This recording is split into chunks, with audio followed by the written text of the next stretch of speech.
Welcome back to Numbers on the Board. Numbers on the board, yes! No Pierre. He's sitting at the crib, sick. Sick. He's got that 1 foot condition. Oh, yeah. His ass got gout. Yeah, they talking about they might have to amputate it. Y'all crazy. He said trench foot. You can have all of his left shoes because he ain't going to use it no more.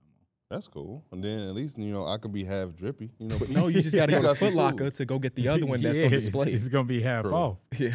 You think Foot Locker allowed it to happen? Well, you're bigger than everybody that work at Foot Locker, so it don't matter what they want to happen.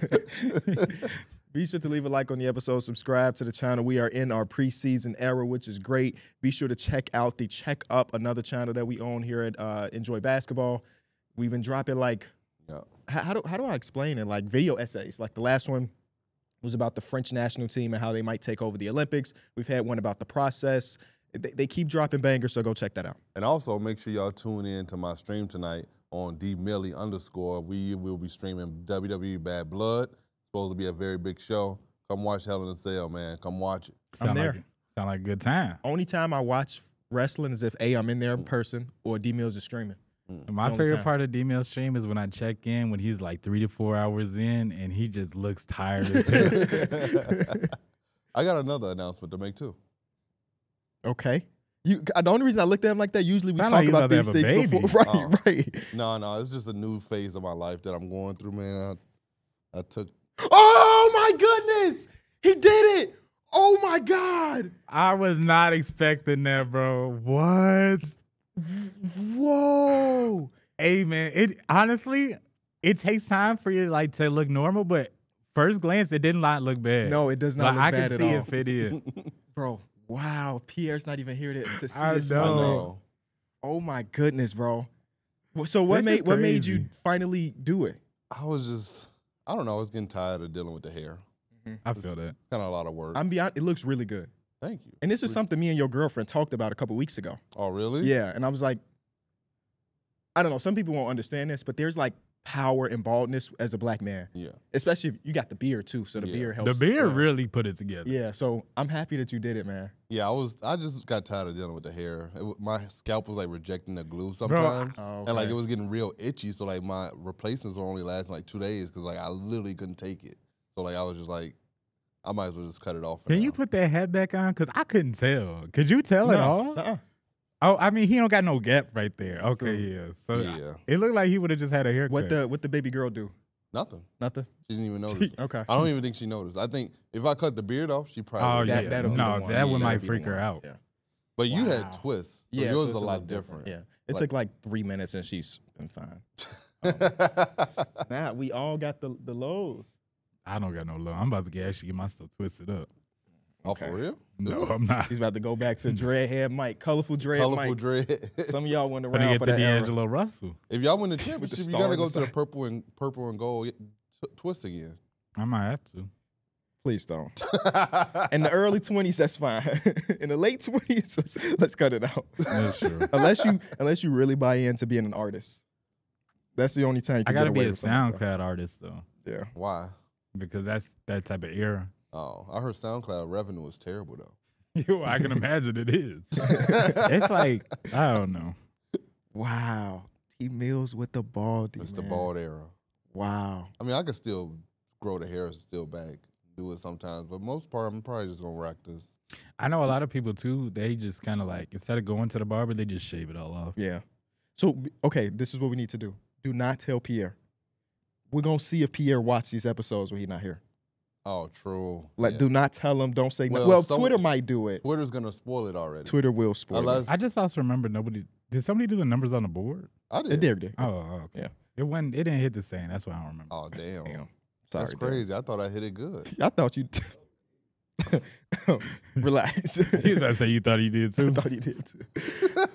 On today's episode of the show, we're going to talk through some preseason basketball, I guess, and then we're going to also talk about one thing that we love and hate about every Western Conference team. We did Eastern Conference a few weeks back, and then the Karl-Anthony Towns trade happened, then we did some ranking. So if you missed that episode, it's maybe 3 weeks ago. Go check that out as well. Let's do some preseason talk, man. Yeah, I was thinking of a drop the mic, but I just honestly wanted to talk about what I've seen so far in preseason. I'm just a little disappointed we haven't seen more teams yet. But, man, it's just good to have basketball back. I had my food. I was ready, especially for the late night Lakers game. Yeah.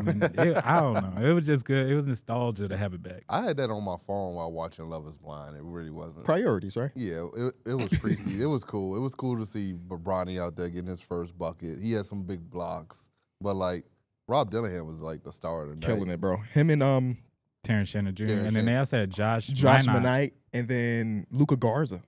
All of them. Dyson Nix came in the game and was Terrence Shannon Jr. had that dunk in transition when he had Euro. I thought did he travel? He might have traveled. No. I watched it. I watched it so many times, and I was like, it's the gather step. Counted it. And Okay. then he take the two, and then he It does. In really real time, it looked like he just traveled. Yeah, but you got to watch it a few times, and you'll see it.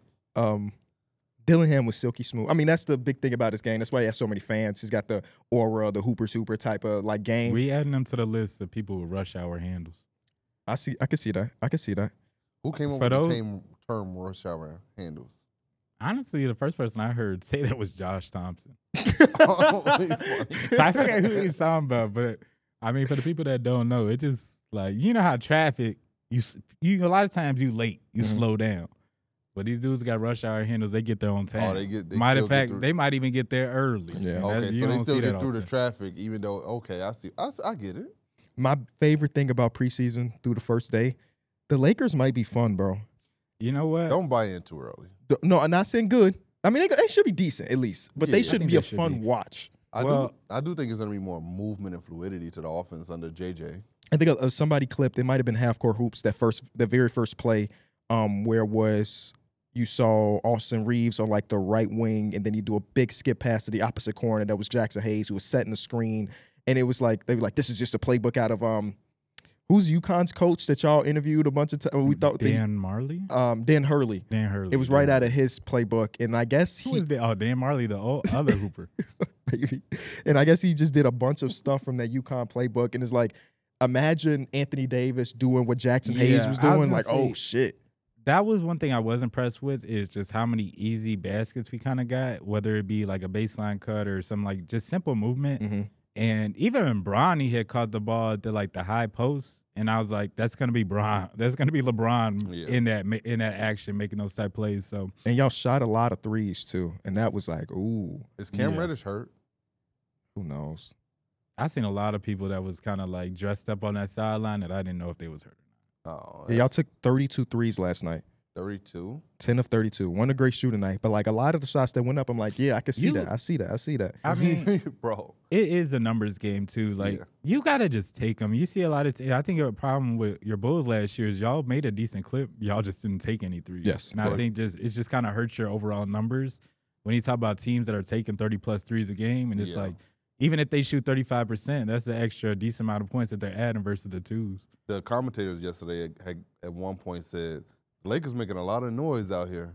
But it ain't because they shot falling, because they hit number rim. Yeah. And I was that was a loud rim, but I like a loud rim. It reminded me of like a college game. Even when like the baskets were going in and hit back rim, it was loud. Yeah. We should talk about the Timberwolves too. Because I mean, we mentioned Rob Dillingham and some of the other players. Somebody tweeted at me last night, where does this depth for the Wolves lie in all of basketball? And it's got to be like top 3. Yeah. Like they are a deep-ass team. They are, but at the same time, it's the first game of preseason, so we might not even see Terrence. No, but even they're still there, though. I mean, that's the point of it, is that they have players that might not even get those type of minutes that we know have talent. When I look at depth, though, I look at it being depth that demands minutes. So it's like Nikhil, just talking about the people that we know will be in the rotation. Starting lineup, Mike Conley, Anthony Edwards, Jaden McDaniels, Julius Randle, Rudy Gobert. Off the bench, we have Dante DiVincenzo, Nickeil Alexander-Walker, Rob Dillingham, Joe Ingles. And who am I forgetting about? You didn't say Nas. You didn't say Nas Reed. Oh, Nas Reed off the bench. Like, that's a solid 9. A solid start. Yeah. And then if one of these young dudes of Josh Minite or Terrence Shannon, who's a rookie, so I don't really expect that. Josh Minite. I heard Minite. It might be Minite. Either way, he looked damn good in that preseason game. Even like Leonard Shepard, who played on Luka Garza. I don't know if you said too, but the minutes he played, he looked like he could run some of the shots. Well, I didn't see Leonard Miller on the court. He played like 10 minutes in the fourth quarter. But like Luka Garza is like Joel Embiid, When he's on the court, he is instant offense. He's not thinking about passing. He's not thinking about. He gonna get his buckets. At the end of the second quarter, he had a little mid-range jumper where he caught it and he shot. And he it shot was, it so much. It was all net. It was too. butter. I was like, oh, okay, Luka. They was talking about how he didn't shedded weight too. They said he looks a lot more in shape than he was last year. So what if he becomes part of the rotation all of a sudden? Because he can score even in like actual basketball games. He can score. It's about moving them puppies, and he just don't really do that. Said he learned that slow step layup, the slow step Euro from Luka Garza. That's insane. So the best players do, they just add a little bit to their game. Yeah. I wonder what's the most obscure role player to teach a star something. Like Luka Garza teaching Anthony Edwards the Euro step slow is so random. Good question. Like it's a very intriguing thing because I feel like stars definitely do probably take things from everywhere. What's the most random play? Like what's a role player that gave Jordan something? I don't know. But I remember Paul George was saying that like, this is just all speculation because I don't know. Because Paul George is talking about like he looks at players that know how to cut. Like that's a skill he just never had. So it's like he's going up to like who's one of the best cutters in the game. And it's like I need some of that to add to my game. Aaron Gordon's a very good cutter. Yeah. Like Aaron Gordon does it perfectly. He also plays with Jokic, so it's like I can find him a bunch and we can go to that game, which I don't really have any notes about the first game of the day that was Celtics versus Nuggets. It's always cool to have an early game because it is international. We did see like Peyton Pritchard go out there and people are tweeting at me, do you think Peyton Pritchard could be a starting point guard in the NBA? I'm like, sure, I guess. Yeah, I would say maybe. Maybe. I don't know. He just sat at the top of the key and shot threes the whole game because he was open. His confidence level is like on a million. Hell yeah. Though, so you got to like that about that. Definitely hoop. I don't look at his game plan as he's starting point guard though. Yeah, I think he could just be a spark plug, shoot the half-court shot at the end of every quarter. That's what he does. Hey. And I mean, that's good depth for them. Yeah. But that was pretty much it. Russell Westbrook first game as a Denver Nugget. I thought for this game, like he did. Then he came out in that third and airball. Yeah. The Russ experience, right? One of my favorite things about this game is just the offseason in general is when you come back and you haven't seen some of the players for like a long time, like MPJ, and he just looks different. Like he had a whole goatee, and I'm just like, I'm not used to seeing that yet. Jamal Murray's hair was even long. Summer in Denver. No, fact. Jamal Murray got a damn arm sleeve. Y'all see they got it looked like tattoos. He ready to braid up his hair. Yeah, and then they said MPJ put on a little extra muscle too, so maybe that's something you saw.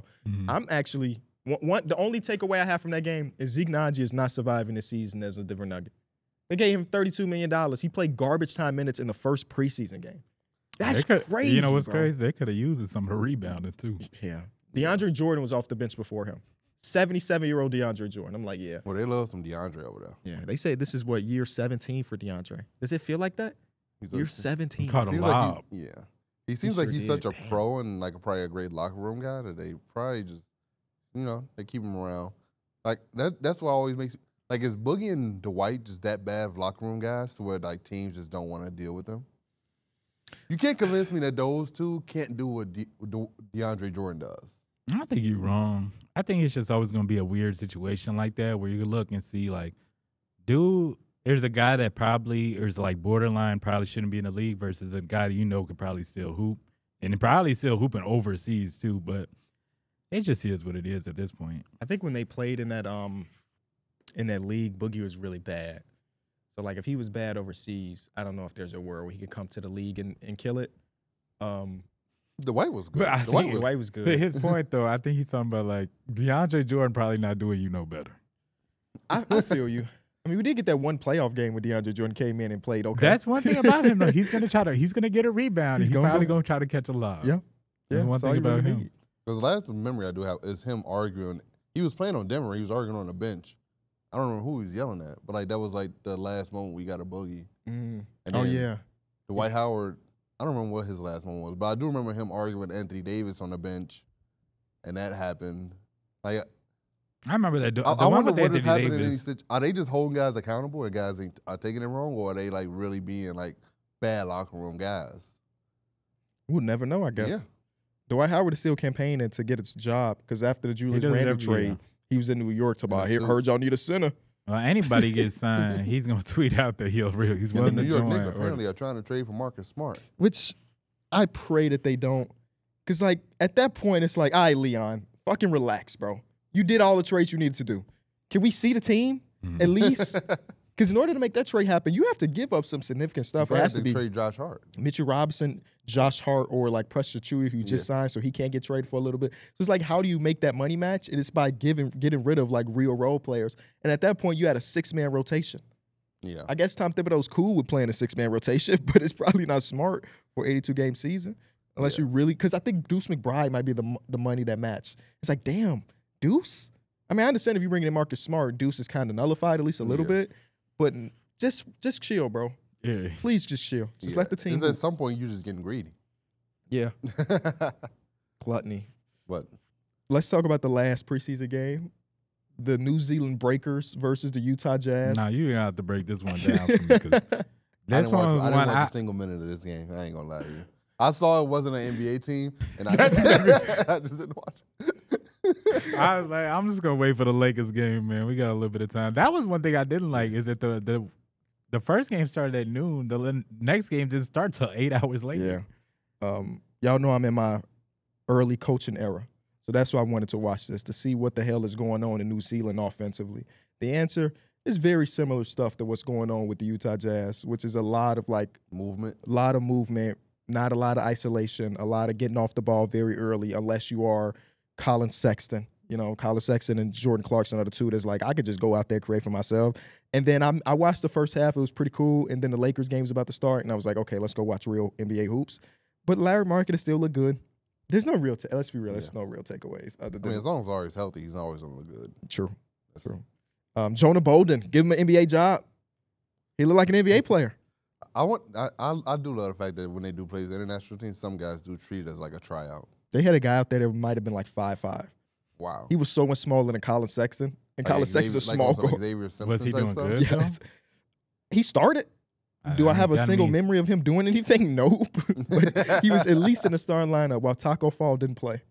At least in the minutes I saw. Maybe Taco's hurt. Or just not very good at basketball. We don't disrespect Taco here. No, you're right. One of the first guests on our show. It's very true. Was he a good guest? I don't remember. Yeah, you just couldn't understand him because his voice is so deep. I also think that the audio when we did the patio or the podcast was kind of weird too.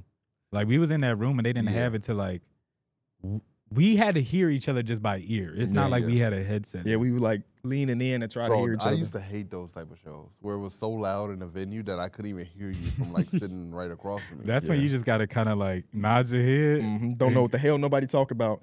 And let the guests say something and you say, oh, okay, and then you move on to the next topic. Can't even build on the conversation because you can't hear anything. But it's like as long as the people out there can hear, that's all that matter. But like, damn, we want to have a real conversation and not go question for question. But whatever. All right, let's talk about every Western Conference team. We are finally here. Darrick, you take over. All right, bet. Let's I gotta pull up my notes. I made these like last week. Damn, Darrick is really balled out here, man. Hey, if you're an audio listener, go to the YouTube channel, bro. You got to see it. You got to see it in its glory. Are you a little colder? I do feel a breeze that I'm not accustomed to feeling. I mean, that makes sense. Yeah, that makes sense. Hold on, I gotta find it. Which oh, he ain't got no notes, y'all. I literally that did like this. My dog ate my homework. Here it is. Hell, dog. You can't even get away with that no more because everything on the computer. My dog one time did eat my homework though.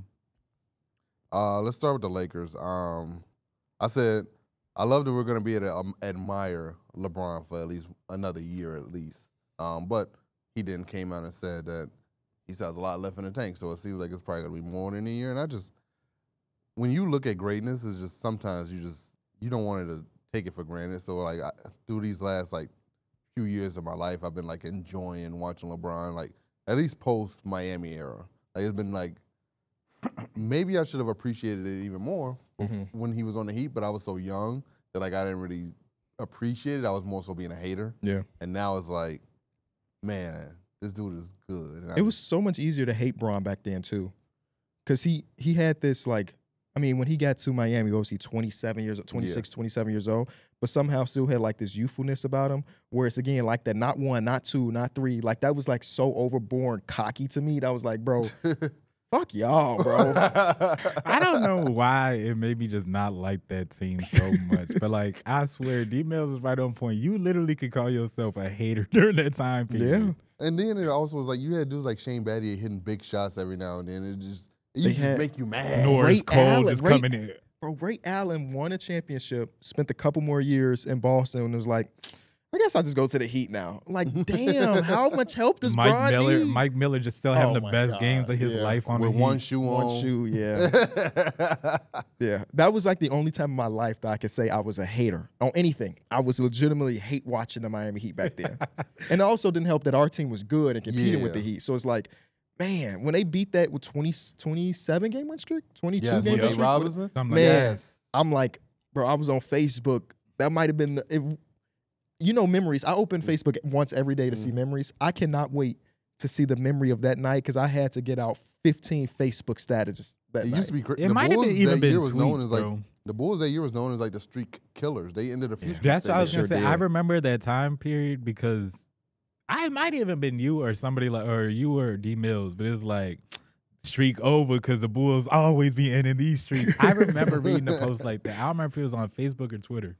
Man, shout out to Chief Keef because you got the last year I didn't have shit. Well, now it's over, bro. We was quoting that about that win streak, bro. There's a whole like meme. But it's a Facebook meme, so it's like not even funny. It's like yesterday you had a streak, but now it's over. And I was like, that's the one. Get that out to Facebook right now. Shout out to Sosa. Yeah. The thing that I said I liked, and I changed it after watching last night, is again, I think that the Lakers are going to be a fun watch. Previous years, they were fun, but most of that was just because LeBron James and Anthony Davis. I think they're going to be fun outside of that.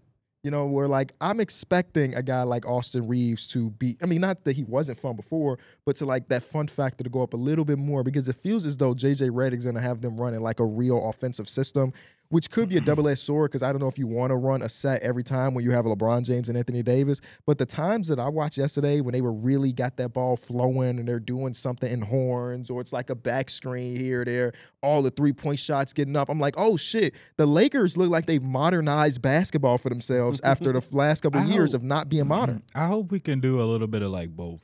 And my positive thing was the movement as well. And I just feel like for the last couple of years, especially with LeBron on there, a lot of times, especially late game, it's just LeBron and Anthony Davis and everybody's standing. Yeah. LeBron will still get it done, but I think the addition of having the movement and setting screens not only just gives him an option, but it just lets not like 10 set or 5 sets of eyes just on him as he's trying to get to the basket. It makes it less predictable.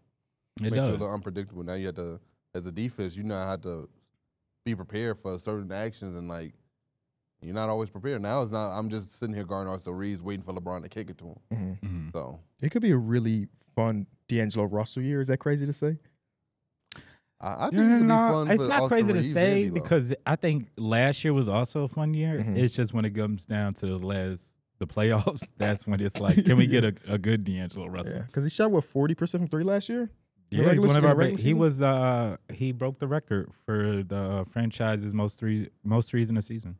It's such. We think about all the legends that have come through LA for D'Angelo Russell to hold any record is crazy. But we haven't had crazy 3-point shooters in like the next era where it's all space and everything like that. No, like, I feel you. Yeah, and all their legends aren't 3-point shooters. Yeah, and the league is continuing to evolve, right? Yeah. So the thing that I hated is just I don't even know how to like put it, but it's just like knowing that Rui's gonna be one of our somewhat top option. He might be like a third or fourth option for us.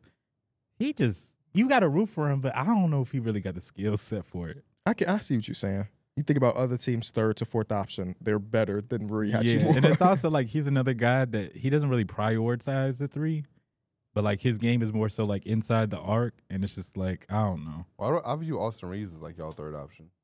He honestly is, but like I feel like JJ Redick is moving to the point that he likes Rui too. It's just like they're gonna make an emphasis to have him involved because to have him on the court and he has 4 to 6 points, it's just not gonna work. You know what I'm saying? They need him to be productive, and that's him being aggressive and getting his shots. But ultimately, I just don't think he's like that. I hate that the coverage, even the first preseason game, the amount of split shots I saw of Bronny James and LeBron. Like, oh my, I can't wait till they share the court together one time.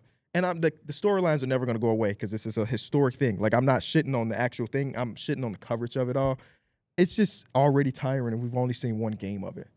Like, again, it's a phenomenal feat. It's I can't crazy wait for the that it's real happening. thing. And the preseason is one thing, but like for them to actually be on the court together, it's still gonna be like one of the best moments. Like, they're gonna have so many national TV games, and I'm sure all of the first 10 national TV games is gonna be a huge topic of conversation. They're gonna how much you gonna bet? The first and second game, they're chanting, especially if it's a weird score or whatever. Like we won Bronny, Yeah, and they gonna want LeBron out on the court. yeah, it's gonna happen. My hate was that I hate that we're probably gonna get another overhyped trade deadline. I had forgot when I wrote this. Rob Dillingham had recently had a quote about draft picks that he's willing to trade them, and then that's what made me put this because it seems like they still looking to make trades, and so that means that the trade deadline probably gonna get a lot more rumors about them getting blah blah blah, and then all of a sudden it's gonna end up in nothing. I think Zach LaVine makes a lot of sense for y'all. And no, I was more so looking at Jimmy. It's so tough, bro. I would think Jimmy would be a better fit Because we have LeBron and Anthony Davis, who's still like top 10 players, top 5 players. Yeah, and then we're just not that good as a team. actually, Zach LaVine on paper would be the better fit. I just think Jimmy's the better player. No, for sure. Yeah. So, and then Jimmy's also an expiring deal, but that's also it depends on how much they value that. Like, do the Lakers want to have cap space this offseason, or do they want to keep what they got? So it's a move. Maybe the Heat do want those 3 first-round picks. Would they trade 3 first-round picks for potentially half a season of Jimmy if they feel like we get him? I feel like things would have to go drastically. Like they would have to get to like a really good start to like we want to get over that hump. Because I thought their whole plan was just like let's not rush on it too. You know what I'm saying? Like let's kind of play this patient in between game and see what happens. Pat Riley gonna know how thirsty y'all are. Definitely. He gonna ask That's them. the thing though. The Lakers want to win, But I also think that Jimmy Butler's about to come in and dominate again. So maybe he's not even on the trade market, genuinely. But you know Zach LaVine gonna be there. You know Zach LaVine on that trade market. Zach LaVine don't even have a house here. He knows he's on a trade market. Yeah, he chilling at my crib right now, actually. Got the whole basement. He probably just got a nice little condo he renting because he definitely sold his mansion. So that's all. To Mike. He sold the mansion to Mike. Oh, To shit. me? You Yeah. sold? You got it? Yeah, I was talking. Remember we did that shoot with him? I was talking with him afterwards. Did you get a new phone? No, I didn't. Or you just took that I took case that off? little ass case off. You can tell with the back of my phone. Oh, okay. I don't know how you operate with no case. I've never had a case. Well, he has a crack in the back of his phone. So I it looks like it has do, been because I protected. thought it was cool. I have a lot of chargers in my house that are like wireless chargers, Oh, and like I'll take off my case to put it on there, Yeah. and then I'll just grab it. oh, I can't do it. For the Nuggets, I love that we just get to see the Nuggets with Nikola Jokic without KCP. I want to see how it works. Like, I think that even him without KCP, we're gonna still see magical stuff from Nikola Jokic, and I think we also gonna get like this bounce back season from Jamal Murray because I felt like we kind of didn't get the full version of Jamal Murray last postseason. I think also when it went to the Olympics, he also didn't play that well. So I think we're getting Jamal Murray coming into the season with like a chip on his shoulder, and he also kind of has to play like that. Without KCP, somebody has to make up that production. So I think Jamal Murray's gonna be that guy that really steps up, and we're gonna see a different version of him. Yeah, I think people have kind of overblown the Jamal Murray stuff. Like, obviously, he was pretty bad in the playoffs other than the 2-game winners, and then he was bad in the Olympics. But he also was, like, dealing with a hammy, right? Didn't he have a big injury that he was trying to fight through? He always have a ham. It's always with Something, them right? hamstrings. Something. I just could imagine like already having like a knee or a bad like an injury like that where you know it slows down just how you move. Mm. And I just got the best defenders in the world on me, hounding me. Yeah. Like, it's going to be tough. The thing I'm excited about, they still just have the best player in the world. Yeah. And I was just thinking about throughout history, like going through who's the best player in the world at this time. Obviously, LeBron was the answer for like all of it. But every single time you have the best player in the world, you always have a chance. Even with them losing KCP or Brucey Brown or Jeff Green the year before that, and them trying to usher in the Tysons of the Strothers and all of these Brown, all these younger dudes. As long as Jokic is on the court, you have a chance to win every game, and you have a chance to win every series, even if the supporting cast isn't as good. Honestly, that game against the Celtics, it felt like the Celtics were playing a better game, but the Denver was still in the lead. Like, they were still just right there. and it looked like they was a team that was like still kind of shaking off the rust. So they're gonna be scary. One thing I love is that Christian Braun is gonna step up for this team. And you said a lot about KCP, but he was taking the defensive assignments even yesterday. He was guarding a little bit of Jaylen Brown. He's guarding some of Jason Tatum. He even came up with a block. So I think he's ready to take on that challenge. And honestly, he could probably be better than KCP offensively, like all around wise. Yeah, my hate was that I hate that they're probably going to be limited defensively when talking about being on the perimeter without KCP. You had a Swiss Army knife in Aaron Gordon, and then you had your point of attack defender and KCP guarding the best guards in the league. Kind of had that pretty much even balance where you got the Aaron Gordon on the big wings that do a little bit of everything. Then you had KCP on the fast, quick guards that's coming through the pick and rolls, making it easier for Jokic. Kind of lose that, and I think defensively this team is going to take a big hit. Yeah, I don't love the idea of a lot of their ceiling being dependent on those younger dudes. Like, again, I know that they have a chance as long as Jokic is there, but you need one of the younger dudes to pop, and I don't mean pop in the sense that somebody has to be an all-star, but like Christian Braun, as good as he can be, he hasn't been able to hit a three-point shot for his career. So it's like KCP was a 4 3-pointers a game attempted with 40%. You're stepping into that lineup, they're kind of needing that. Like KCP sat in the corner a lot and just waited for his moment. Christian Braun yesterday put that ball on the floor when he was open for three a few different times. Like, oh, if that was KCP, that bitch was fired up at the rim. So I think he kind of has to adjust his game accordingly. And, I mean, to have a dude that young to be that important, it's maybe just a little bit scary for me. Luckily, they got time. I think film sessions, they're going to be like, hey, just shoot it. Just shoot that ball. Don't put it on the floor. Like y'all tell us in 2K, just shoot it. Fact. Because at that point, at least you give your team a chance to get an offensive rebound or something. Is your 2K My Player going to have a Baldy now? Maybe. Why not? Yeah. I didn't even think about it, but probably. Okay. What's your hate? My hate for the Denver Nuggets is that just kind of like, and this is like one you got to nitpick because I didn't really feel like I hated a lot of things about the Nuggets. So just that once Jokic is off the floor or whatever like that, they were giving up so many offensive rebounds. Like Sarge is probably going to be their backup five if it's not, I guess, DeAndre Jordan checking in. And it's just, they're going to be super thin on that back line. Not a bad one. The Kings. I just love the fact that De'Aaron Fox now has a closing partner. Actually, damn near 3.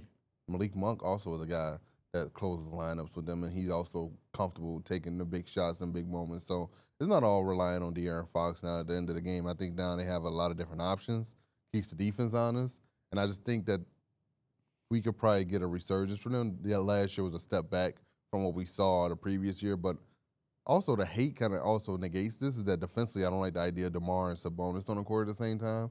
So, like, defensively they're probably still going to not be that very good at the defense, so I just don't know how much that holds up throughout the 82-game season.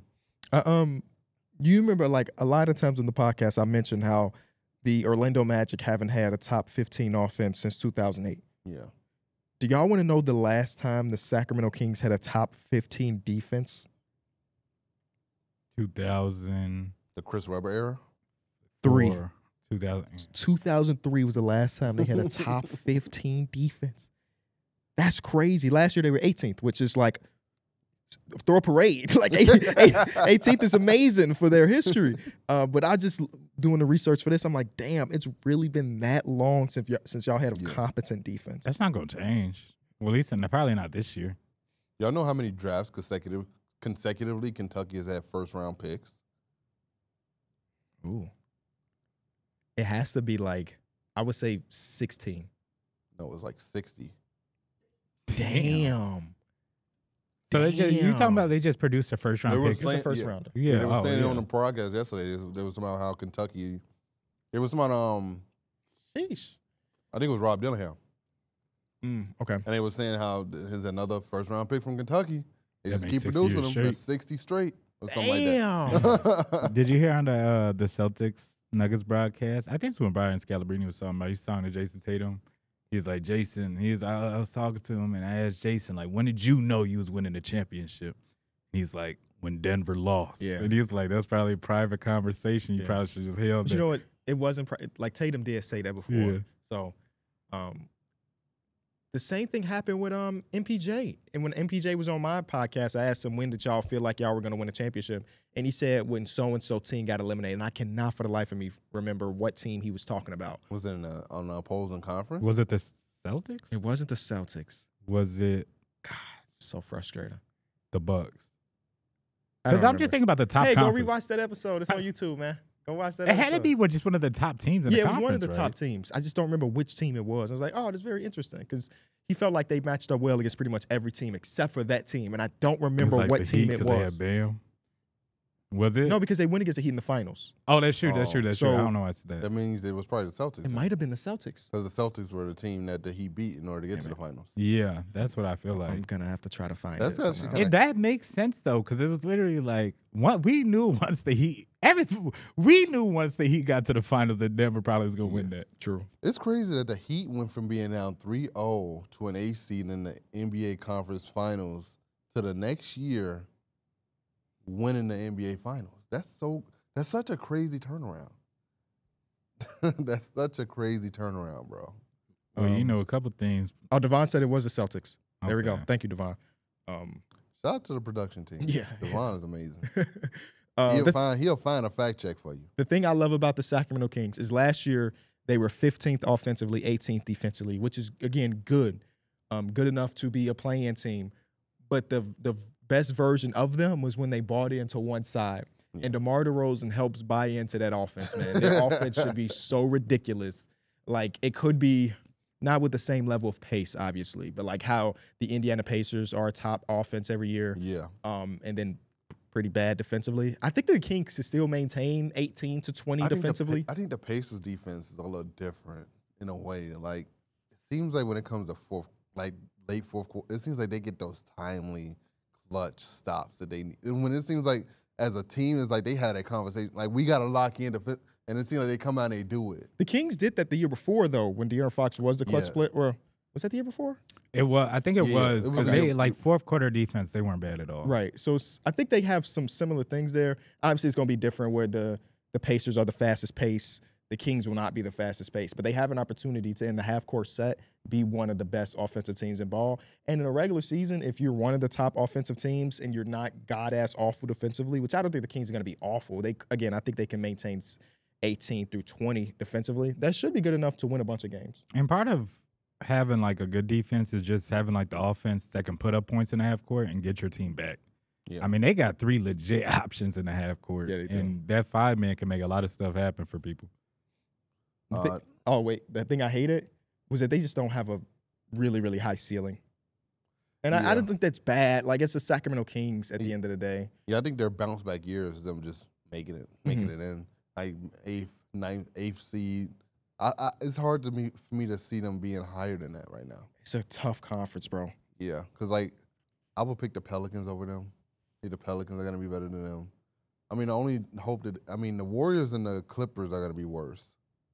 So therefore, it does open up spots. At least I think the Warriors are gonna be worse. Are the Clippers are for sure gonna be worse. Are the Kings the best team in California? No, it's the Lakers. You think the Lakers gonna be better than all of them? Yeah. Thoughts? Best team in California this season? It's the Lakers. Okay. I'm not surprised that you said that. Okay. I don't feel confident in it, but I'm going to say the Lakers. I think the Lakers will be better than the Kings. The Lakers always find a way to get in there. Okay. Whether they're the 7th or the 8th seed, they're going to get in there. Maybe I just need to see Bron and AD play again. Bron going to be good.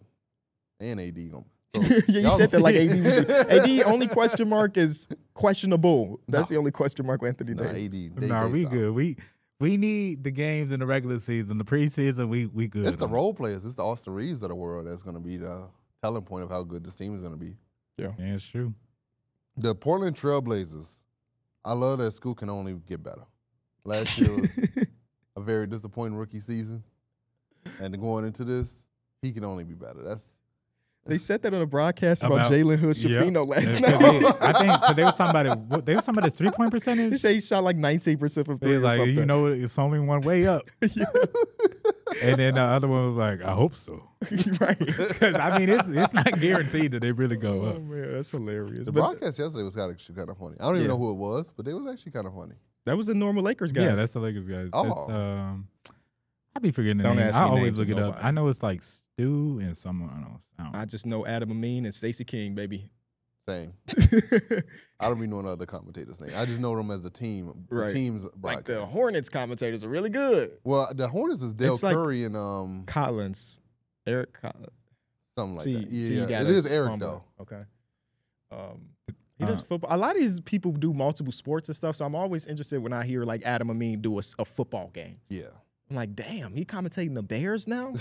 They got him in San Diego commentating random stuff. Lacrosse game? Adam Amin on lacrosse? What the hell is going on? Yeah. To be able to know like everything about all these sports is pretty impressive. It's Bill McDonald and Stu Lance. Shout out to him. And then Mike Trudell, the courtside reporter, my guy. And then the post game, big game, right? Big game. James. Yeah. Shout out to Mr. Worthy. What team is this? Portland Trailblazers? Yeah. I fake like they roster, bro. No, you don't. I fake like their roster. No, you don't. It's an intriguing roster, but I just hate the 3 guards. If they were an Eastern Conference team, they're a top 10 seed, bro. Hey, I wrote that about a different team. Okay. I wrote that about a different team, bro. I was like, I wish this team could play out East. But one thing I hated about them is, well, you talk about the guards. I don't like that they have. Well, I guess we're still waiting to see where Robert Williams is healthy this season, but like He's not. He's already injured. I want to see a lot of Robert Clingan, but DeAndre Donovan. Ayton's still gonna warn Donovan some. Clingan. Who did I say? You mix You them said together. Rob. You make them one player, which is kind of dope. Donovan Clingan. I want to see some of him, but Yeah. I feel like he's probably gonna start off with like just backup minutes because DeAndre Oh, yeah. Ayton warrants those 7 minutes, but I feel like he got an overload. So they fake have an okay roster, bro. I'm telling you, if It they were in is the Eastern okay. Conference, they would be competing for a playing spot. But it's just like down the stretch, are you playing the 3 guards together? Are you playing Scoot, Shea? Well, they're not going to be good in the Western Conference. I want to Anthony? make that very apparent. I don't know. Because you have Denny Abdia now. Yeah. You have Jeremy Grant still there. And then you're like, as much as we talk shit about Aiden, he's still an okay basketball player. Yeah. He's just hella overpaid and don't have an icing machine for his driveway. But those are like 3 real players. Yeah. Anthony Simons, a real basketball player. James Believe it or not, Sharp. this is year number 7 for him. Yeah. He's still like a damn baby. Which is crazy. I It's think he crazy. just came in super young. As Yeah, from IMG, I'm not believing in it, bro. You're not believing in it? I'm not. I don't not think they're going to believing win a in bunch it. of games. I'm just saying if they Yeah. played the damn Pistons 4 times, they played the Bulls 4 times, they played against the Nets 4 times, they could win 2 to 3 of those games every time. They had one of the least amount of wins in the league. last season. I know. Yeah. Trust, I know. And I just don't think that, like, That's 'cause especially Shane with a Sharp didn't year. play. I guess. I mean, look He at it would've now, added, don't got look them like to he would've 23. shit ton of minutes anyway. He's looking at I think Shaden Sharp, he deserves a lot of minutes. He He does. does, yeah. But Chauncey is really high on Scoot, and he's like, Well, that's the bad thing about this season for them, and this is the thing I hate. Chauncey Billups on the last year of his deal. His ass is not getting another contract, bro. yeah. So it's like he's coaching the team knowing that this is probably his last year. What the hell is he going to do to the development / is he going to try to save face so he can get a different job where he going to say, forget the Scoot Henderson development, we're going to run with the older dudes because they might put us in a position to win more. I don't know what the mindset is of a coach on the last year of his deal who's not getting an extension. yeah, I don't know. Yeah, it's literally what you said too. They only playing the Bulls twice. They only That's what I'm playing a lot saying. of. I know. So The I'm looking Western at the Conference is teams around the Western Conference. So crazy that they real life is probably a 14th or 15th seed. Yeah. I'm Again, Anthony Simons though. I think he's gonna have a big year. Hopefully, he can increase his trade market. Go out there and dog. Jeremy Grant's gonna be Jeremy Grant though. Jeremy Grant's like. can I consistent. ask you a real question? What? Do you still feel that feel the same love you do for Portland? I wouldn't say the same because they suck. So like, it's not. Not there. even. I'm talking about like just this Well, Dame when is Dame gone. was there, it was still there. So I wouldn't say it's at its peak. I'm definitely more so like Like, are you excited at all for Portland this season? I'm excited for that high pick. So, no, he's excited for the season after the season. You waiting for a Vic I'm to waiting come for in? Cooper Flag. Oh yeah. Once Cooper Flag get there, Portland flag come back. I might even bring my Portland towel. Put it right Interesting. back here. He did have that Portland towel on the set for like 4 months straight. Just He did. Somebody had gave it to us in like one of those vintage packages, Right. and I just, I just sat there. I had saw it in a video recently. I was like, oh shit, Shout out to I our do boy have a Ivan. Portland towel. Yeah. I wonder do I still have it? I still had the Bulls towel that I got from that playoff game. It said "C Red" on it. It was like a face towel. Mm. I lost it though. I should have kept it. Damn. Before we get to our next team, Darrick, let's hear a word from our sponsor. Why should you bet with Caesars Sportsbook? 2 words, Caesars Rewards. Every bet brings you closer to the type of benefits only Caesars can offer. Hotel stays, VIP experiences, sports and concert tickets, and more. It's not just an app, it's an empire. Talk to me, Darrick. What's the next team? The Dallas Mavericks. I just love that they went out and they addressed their biggest issue. They couldn't make threes that was outside the corner. They got one of the best three-point shooters of all time in Klay Thompson. So I'm just very excited to see that. I think that just gives them a whole different look. I think we're going to see a lot more player movement, ball movement. Obviously, Luka's still going to be Luka, so that's never going to go away. But I think the pick-and-roll actions with him and Dereck Lively and Daniel Gafford, you can't help off that, man. You can't help off Kai. And then P.J. Washington, you know, when he in the corner, can't help off that either. So where the help coming from? So that was Luka. You gave so much more space in the Luka right now. I'm so excited for year 2, Dereck Lively. Oh, for sure, yeah. He was so much better than I anticipated for that rookie year. I think both of the bigs were, like, surprisingly better than I thought they would be. I didn't know Gafford was going to be that good when he got there, but then it was like, oh, shit, Gafford is legit. I mean, he's never played really with a point guard.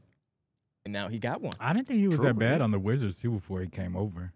Like he was having like a lot of like good defensive like moments and stuff like that. And then obviously we know he can rebound the ball. And if you told him all he got to do is go catch lives, I bet you he's signing up. Hey, when I said he should have started over Wendell, I was looked at like I was crazy. Because you were wrong. You were wrong.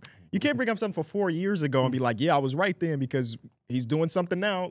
4 years ago, Wendell Carter was objectively the best player to start over Daniel Gafford. Daniel Gafford, when he was on the Bulls, is like, you liked him in those little 15, 20-minute spurts because he could do a lot of damage, but his 30 minutes is probably too much. He wasn't nearly as good of a defender then. He was a good shot blocker for sure. But he wasn't a good defender. He's a way better defender now. I think smarter defender. Yeah.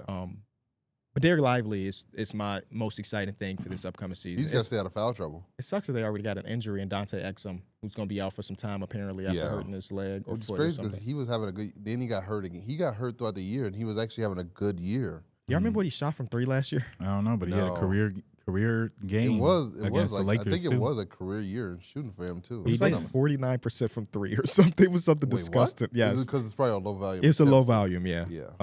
Yeah. 2 attempts per game, 49%. Yeah, it was that I'm gonna take him when I'm open.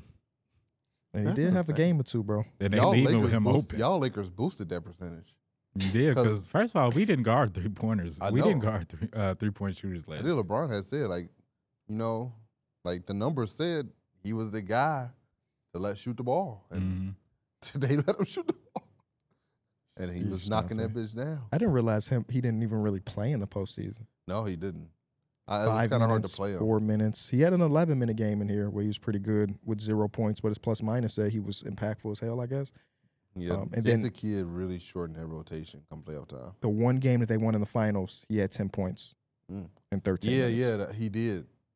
That was like the one game where like the role players actually played good. Yeah, and that was it. That's just because Boston wanted to win in their home court, apparently. Bro, that happened again, I think against OKC. I can't remember who it was. It might have been Lou Dort. But Anthony Davis is like, the number said to leave him open and give him that shot. But he hit like 4 to 5 threes against him. Y'all definitely bound to give him up. But did we do a hate? No, we haven't done hate yet. For the Mavs, I hate the Derrick Jones Jr. situation. I just really wish that he would have been that guy that could have came back and you would have had him and Klay, and this team would look much better. I think Najee Marshall was good, but I think Derrick Jones Jr. is still the better player. Yeah, there was a world where, like, he became one of the fan favorites for being there for a couple years, and for it to end the way it did does kind of suck. Yeah. Like, it wasn't even like an issue. It was just like it was like even out of the office an issue. Yeah. That he signed with Clutch and now he can't re-sign with the team. That is such a weird rule. I don't get that rule. If you switch agents, why can't you sign with that team? I don't know. I have no idea. They got hate about them. And a lot of these teams hate is such a stretch. Like you're just picking for. Yeah, something. they just came off a finals didn't run. Even make one. It was kind of hard. Well, let me say that for them then, because the thing I was gonna hate was like the ball handling defense, but like I'm sure they're gonna be able to piece it together. I don't think they're about to fall off defensively because Derrick Jones Jr. is not there. They'll be able to, and then Jason Kidd said that Luka Doncic got to defend somebody finally. I'm excited about that. Oh, he said that? Yeah, he said he's got to defend. He's got to finally defend somebody. My worry, and again, this is a stretch, especially after just seeing him come out the finals run and seeing the like, Luka was still doing him, even though he wasn't. Nobody's 100%, but he wasn't like his knees was bothering him, obviously, or at least from what it seems like. And it just seems like it's always going to be there if you get to that type of point because his usage rate is so damn high that it's just like 35, 36%. And it's like 3% more than just like anybody else. And it's just like, he's going to do that because he's him for like 82 games or how many games he plays. And it's just like the wear and tear on it is crazy when you think about like you need him for that last 16 stretch. Yeah, I mean, I think having him and Kyrie there, as long as they're healthy, they can, at a certain point, you can really low manage them both, make sure they're fresh to come playoff time. So, like that when, what was it? They had that special night for, was it like Slovenia night or something where Luka played like 1 minute? Yeah, he did. Remember they just checked him in? Wasn't it here? It might have been even, it might have been Jokic. I remember one of them just checked in for 1 minute. Luka. It was Luka? Yeah. Yeah. I know that we did. I mean, the Bulls officially said it wasn't Serbia night, but like the goddamn the entire Serbian population of Chicago was at that game. Oh, yeah. And Jokic got ejected. Yeah, that's I was that at that game. right there. did. I think get Austin was at ejected. that game with me. That's when I had put that parlay. When Jokic couldn't not get 10 boards in the game, and I had that parlay on him. That was actually crazy. That he got. It's so uncharacteristic for a guy like Jokic to get ejected in the first quarter. I thought it was BS. The lady behind me thought it was BS too. She left. Yeah. What did he bad. do? I don't even remember. It was probably Oh, he something said something to the ref. He said some words that I guess are not words you can say. He said, "My brother's gonna see you after the game." It was so crazy because they did like a full presentation. Like they had like dancing of the culture and everything. People, a whole section had like custom shirts on, waiting for the Serbian god Jokic, and he plays like 6 minutes before he gets ejected. I was so pissed because I wanted to watch Big Joke in person too. I think that would have been that was my first time being able to see him outside of an All-Star game. And then we obviously got to see Who's been him. the most impressive person you've seen in person? Luka Doncic by far. The Luka Doncic experience, if you can go see Luka live in person, go see it. The dude is disgusting. And maybe it's just skewed because I was literally courtside. Yeah. So I got to like smell him when he was sitting in that corner. But it was nothing like it. And he was going against Kevin Durant. Yeah. And somehow he was the one that like came out of like, damn, I want to go see Luka play again. Paul George is phenomenal. You know who Same with Kawhi Leonard. That's a good You one know too, who I yeah. loved watching play, but it wasn't even in his prime. But Russell Westbrook, I think he was hooping in Houston. Houston, yeah. And he was putting on the damn show. He was Yeah. playing the Bulls, and I'm like, that's not even what he used to be, man. He used to be that like 20 to 30 point triple double every night. Devin Booker was very nice too, man. Like I watched him when he played the Bucks. And it was no KD, I don't think. So Devin Booker was phenomenal. I think KD was like a late scratch. I wish we were able to see Bron in his like peak of his powers. My first time watching Bron live, he was a Laker, which again still a great version of him. But I would have loved to see him in Miami. You know or what? in Cleveland. Another thing is for like us that's been to multiple All-Star games, an All-Star game is just so different from seeing a player hoop on like sure. the real team. No facts. Like watching Steph hoop on the All-Star game was nothing like watching him for the Warriors. Yeah, You know but that also was crazy because he was hitting. he some was of the- hitting. He was Oh, hitting. that shot! And what was crazy, he did it like in the third quarter. Yeah. Like he came out at halftime and just spazzed. That's that Lil Wayne performance. Yeah. I remember. Oh yeah. I don't vividly, remember that Lil Wayne. Anwar and Pierre went to go to the concessions, and the third quarter had started. We watching and everything. Pierre come back. He like, Steph got 45. I'm like, yeah, Steph been spazzing, bro. You missed it. And he like, what? Yeah, that was And like, And remember when people was hating on Jason Tatum because he had like 50 or something like that, and they was telling him pass the damn ball. He can't win, no matter what. For real. the Grizzlies. I love that Brandon Clark is back. So now if the Zach Edey thing don't really work out, you now have Brandon Clark that you can comfortably slide in there and let Zach Edey come off the bench and learn the ropes of the NBA. I like that they had a hole in their team, which they just honestly just filled through the draft. They just went out and got Zach Edey when they needed that size.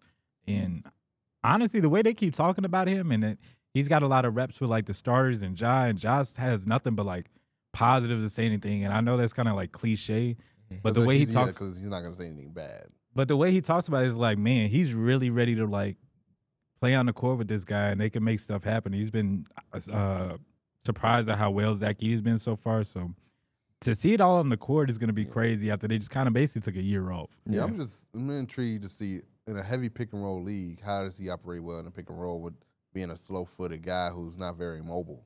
Like teams are gonna pinpoint that immediately and be like, all right, let's test them feet. Let's see what you could do. And if he can't hold his own, teams are gonna exploit that consistently, or either they're gonna have to just come up with a different scheme to guard it. The thing that I like the most is that in the last 4 years that we've had Jaren, Bane, and Ja together, they have a net rating of 8. Yeah. They're really good. That's great, bro. They've been like really the top good 3 together. seed whenever they're playing. Now, obviously, the league around them has got significantly better since the last time they were a 2 seed. So I don't know if I have that as an expectation, but I'm just excited to see those dudes play a year together, man. Like, there are a lot of great young guards in basketball. Do not get me wrong. Ja Morant is one of the different guys, and obviously with him being suspended for 25 games, coming back, having an injury again, he's kind of been pushed to the side a little bit. And he's so good that I think first week of the season, people are going to be like, oh, yeah, that's Ja Morant. Oh, yeah, that first night, you got to put him in the parlay for like 30-something. Got 30 you, right. Plus. He got the grills in. Give me 30. And I need him to do the celebration. The grills, or was that for the picture? They won't let him play in the grills. Dude thought they was going to let him play in that. You remember John? He had got his ears pierced during freshman year. He had to put the tape on And so he had to put tape on his ears when he's in the hooping in the game. Yeah. It's crazy that football players can wear big-ass chains while they playing, but basketball players, the earring is frowned upon. They don't let us have as much swag as some of these other Some sports, of the baseball players do. Man, Big Papi or Vladdy Jr. come up to bat, bro. He got 7 chains on. He's swinging his heart out. His pennant fall off his chain. Like, that's crazy, bro. So much swagger. Playing a sport with a chain on. Yeah, they do it. Especially the big, like, And they got it's not just money. like a little chain. It's some chain that must pull it down your neck. 4 Cubans. The thing that I dislike about them is they're small. Obviously, Zach Edey and Jaren are tall players, but like the projected starting lineup. But then again, it make me think that like maybe Marcus Smart comes off the bench and Vince Williams Jr. starts at the 3. I like that lineup a lot more as far as like being able to defend it, because every team you go against is going to have an elite level wing. It feels like. But I think they feel like Marcus Smart is so versatile that they're gonna give it a try for sure. They don't feel like he's technically like a small guard, because like Marcus Smart can guard wings. He guards up for sure. Yeah. So like, I don't think they look at him as like a liability. I think there's also like some skill overlap there. But like, what is Marcus Smart going to be doing offensively when Ja Morant and Desmond Bane are on the court? That's one thing I've been kind of wondering about.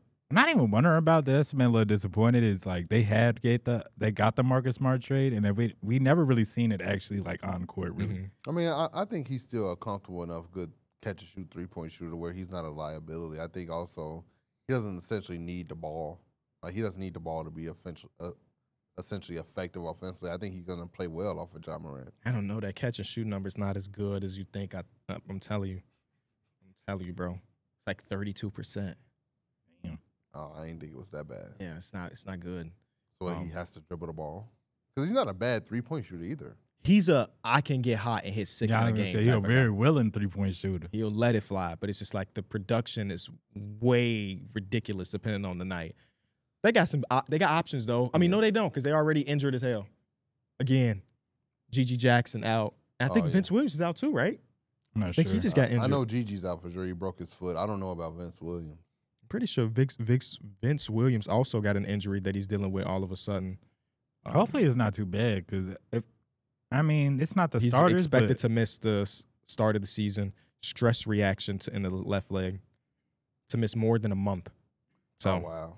Forget the lineup I'm talking about. They're going to run the small guys because there's no other choice now. If Gigi and Vince is out, John Conchar is not doing that. Zach Edey, 40 minutes. Got to. That's what he did in college. That brother got no water breaks at all. Just a hooper. Being that big, being able to play that much is pretty impressive. Big fellas normally don't got that kind of stamina.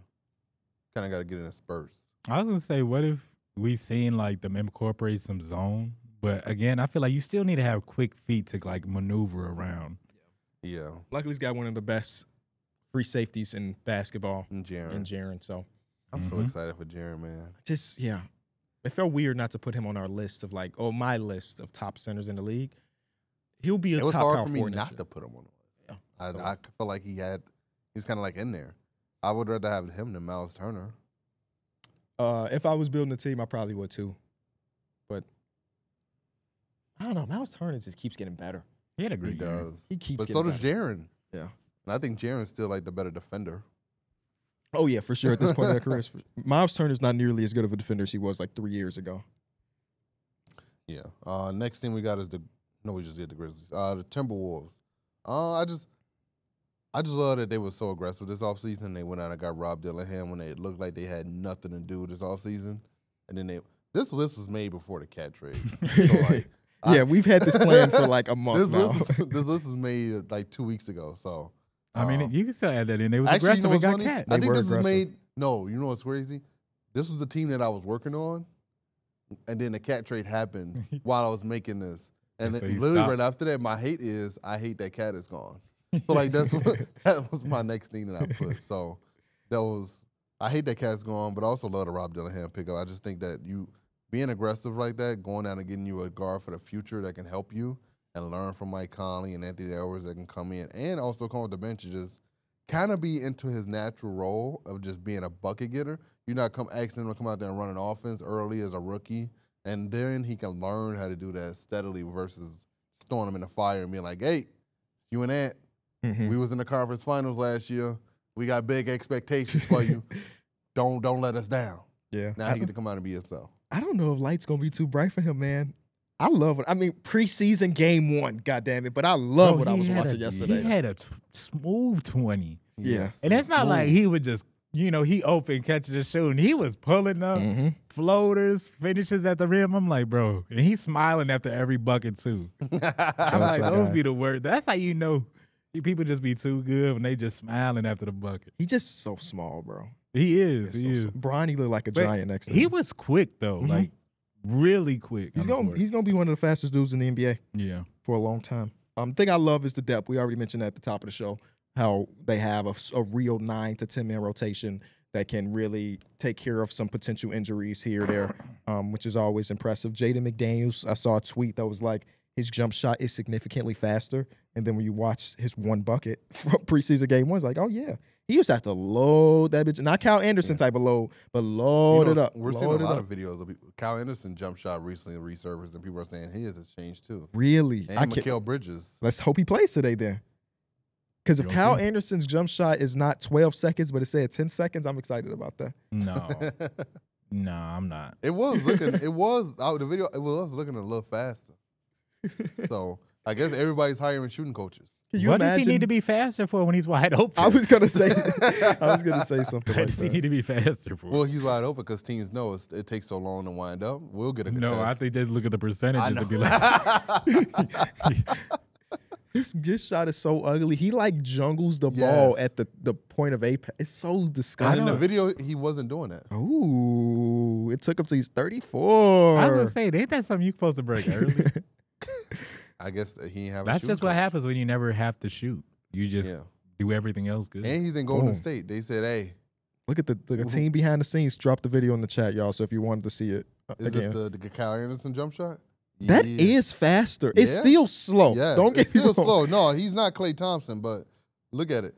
But when you work out with Steph Curry, Yes. things change. Steve Kerr said we can't have no slow ass jump the shots. on this court. fundamental like Yes, sound look of it at- looks decent. It Yes, looks he's so not much more jumbling it. smoother. Oh my I'm God, bro. telling you, career shooting year from Kyle Anderson in the Warriors uniform, man. Bro, If they do that, no. Steph Curry has MVPs. He's got 4 championships. He's got an Olympic gold medal where he hit the craziest shot in maybe sports history. If he can turn Kyle Anderson to a good shooter, that is the are number we one just thing on giving his Steph resume. credit for that? Yes, We're just giving Steph credit for that? Hell yeah. he's becoming a product of Steph Curry's environment. Dante DiVincenzo was a 34% three-point shooter. He damn near the best shooter in the world right now other than Steph Curry. You seen him take that pull-up 3 like he was Simple. Steph? Yeah, simple. If he has that on his resume, bro, best point guard of all time. Magic Johnson ain't changed nobody game like that. Yeah, he did. Okay, I'm just talking. But Kyle Anderson being a plus 3-point shooter, that make me think about the people that went to there and didn't get better. Yeah. Draymond been in this whole life. Facts. But you know, but Draymond He been there has so some No, cool. you Weird. talk shit to Draymond, he's hitting you. He's going to hit you, bro. Kat and him talked about that Rudy Gobert situation on Shannon Sharp's podcast, and Kat was like, Shannon had asked him, why didn't nobody choke out Rudy? And Kat started laughing. He was like, in that moment, nobody really understood what was happening. We kind of didn't know we didn't know what was going on. It all just happened so fast. And I'm just like, that is, nah, you gotta do something, Kat. Draymond does have that 1 year where he was lights out, though. Yeah. Didn't last year? And Didn't then he also shoot he has ball the really good finals last where year, he too? was just lights out too. Yeah, Game 7 versus the Cavaliers. He was their best player. Yeah. And it Game 7 Dre. It's lost to history because they lost. I thought last year was like his best shooting year from three. Let's figure it out. Let's see. It was 39%. 39%. On 2.3 attempts. Wow. Yeah, he was knocking And then that bitch. 2016 is when he shot 38%. Yeah. Damn. Shout out to Dre. Shout out to Dre. He trying to age like wine. So only got 55 games because of suspensions and In all of that, but- 2016, though, he did. That was his. No, he didn't. He shot more than he did last year. He shot 3.3 attempts. bro, look at his game log for the last season. for First last 2 season. games it says inactive. He plays 5 games, 1 more inactive. He plays 3 games. The next 5 games, player suspended. 5 more games. Next one says not with team, player suspended for a month. For a month. And then he comes back and pretty much plays the rest of the season. He's got 2 player suspended places in his basketball reference from last year. And that's where they worried about you, Draymond. Talk about what they worry about me for. Oh, man. Draymond is one of my, one of the most interesting players in history, Yes, obviously. He 100% is. But, man, stuff like that kills me, bro. I just don't even. No, the craziest thing is when they had the Jordan they had the Jordan Poole incident, and then the next day it was like he had the podcast upload, Draymond reacts to Jordan. Draymond reacts to Jordan Poole and the Warriors incident. And it's like, bro, ain't no way you just did that. When was the last podcast episode that he dropped? A month ago. Oh, okay. Oh, he not really with the offseason. It was with Boogie, though. It was? Mm-hmm. Eee. And then the one before that was Has with he been on Sam Cassell. Podcast P? Draymond? I feel like that would be a very good episode. They definitely would. I feel like there's a lot of so Kat has been on Podcast P and Shannon Draymond Sharp. has been on Podcast P. Eee. 2.1 million views from last year. Oh, last year. Yeah. Maybe I've watched it and I just don't remember. Yeah, that happens to me all the time. Did we do the thing that we dislike about the Timberwolves? You said I hate Cat. Yeah. I hate And I Cat. hate that Cat's gone. Yeah, I was gonna say you just said I hate Cat. Honestly, I'm like, I guess it's the counter of it because I'm with you. I love the depth. I just don't know how much we'll get of it. Obviously, we'll get Rob Dillingham, but after that, it's kind of like goes downhill. I also kind of just I'm interested to see how it works. Is the Randall and Rudy fit? Like seems like the Cat and Rudy thing was able to work because Cat can score from anywhere. Julius Randle's more so operating in the Rudy Gobert area. So it's gonna be interesting to see. Yeah, I just think my dislike is that they changed their ceiling on this season. That's all. Yeah, definitely. Next thing we got is the Suns. The Tyus Jones will kind of put everything in place. Everybody kind of goes back to their natural positions in a way. Now you got him, Bradley Beal now is at the 2, Book, Grayson Allen, and then Grayson Allen's not going to start. Kevin Durant, and then Nurkic. Mm-hmm. I just think the playmaking aspect is no longer fully on Devin Booker and KD. They now got somebody who can come in there and just kind of allow them to be them. They just got to go out there and score. Grayson Allen coming up. Grayson Allen seems like he deserves a start, but they've been looking for a point guard for so long. It wouldn't make sense for them to bring in a point guard that they just brought in off the bench. It makes sense for Bradley Beal to come off the bench. Yes, I'm going to piggyback off that. My dislike is I hate their starting lineup. Oh, The one guy that provided 3-point shooting is now going to the bench. yeah. I hate that. I hate that about this lineup. Again, I understand why Tyus Jones has to start and everything, but Bradley Beal would have been the guy. I'm sorry. Grayson Allen was too good of a shooter for that team for him to come off the bench. But again, I understand the politics, and obviously Bradley Beal is a better player, but I'm just thinking about the overall fit of the team. It makes sense to me, at least, to have Grayson Allen starting. But the thing I did like, their offseason at whole was pretty successful, I think, given that they didn't have a lot of wiggle room. Tyus Jones coming in, the re-signing of Royce O'Neal, even getting like Ryan Dunn in the draft, who we don't know if he'll be. Monte Morris. I thought they had a really good offseason with not having a lot of wiggle room. For sure. I just don't like their size. Like, I mean, Nurkic is probably their biggest body, but other than that, they got a lot of shooting guards that are probably going to play like threes and stuff like that. So I was listening to a podcast where Kurt Goldsberry was on, and he was talking about like the stretch five position and how Coach Budenholzer should get a lot of credit for that.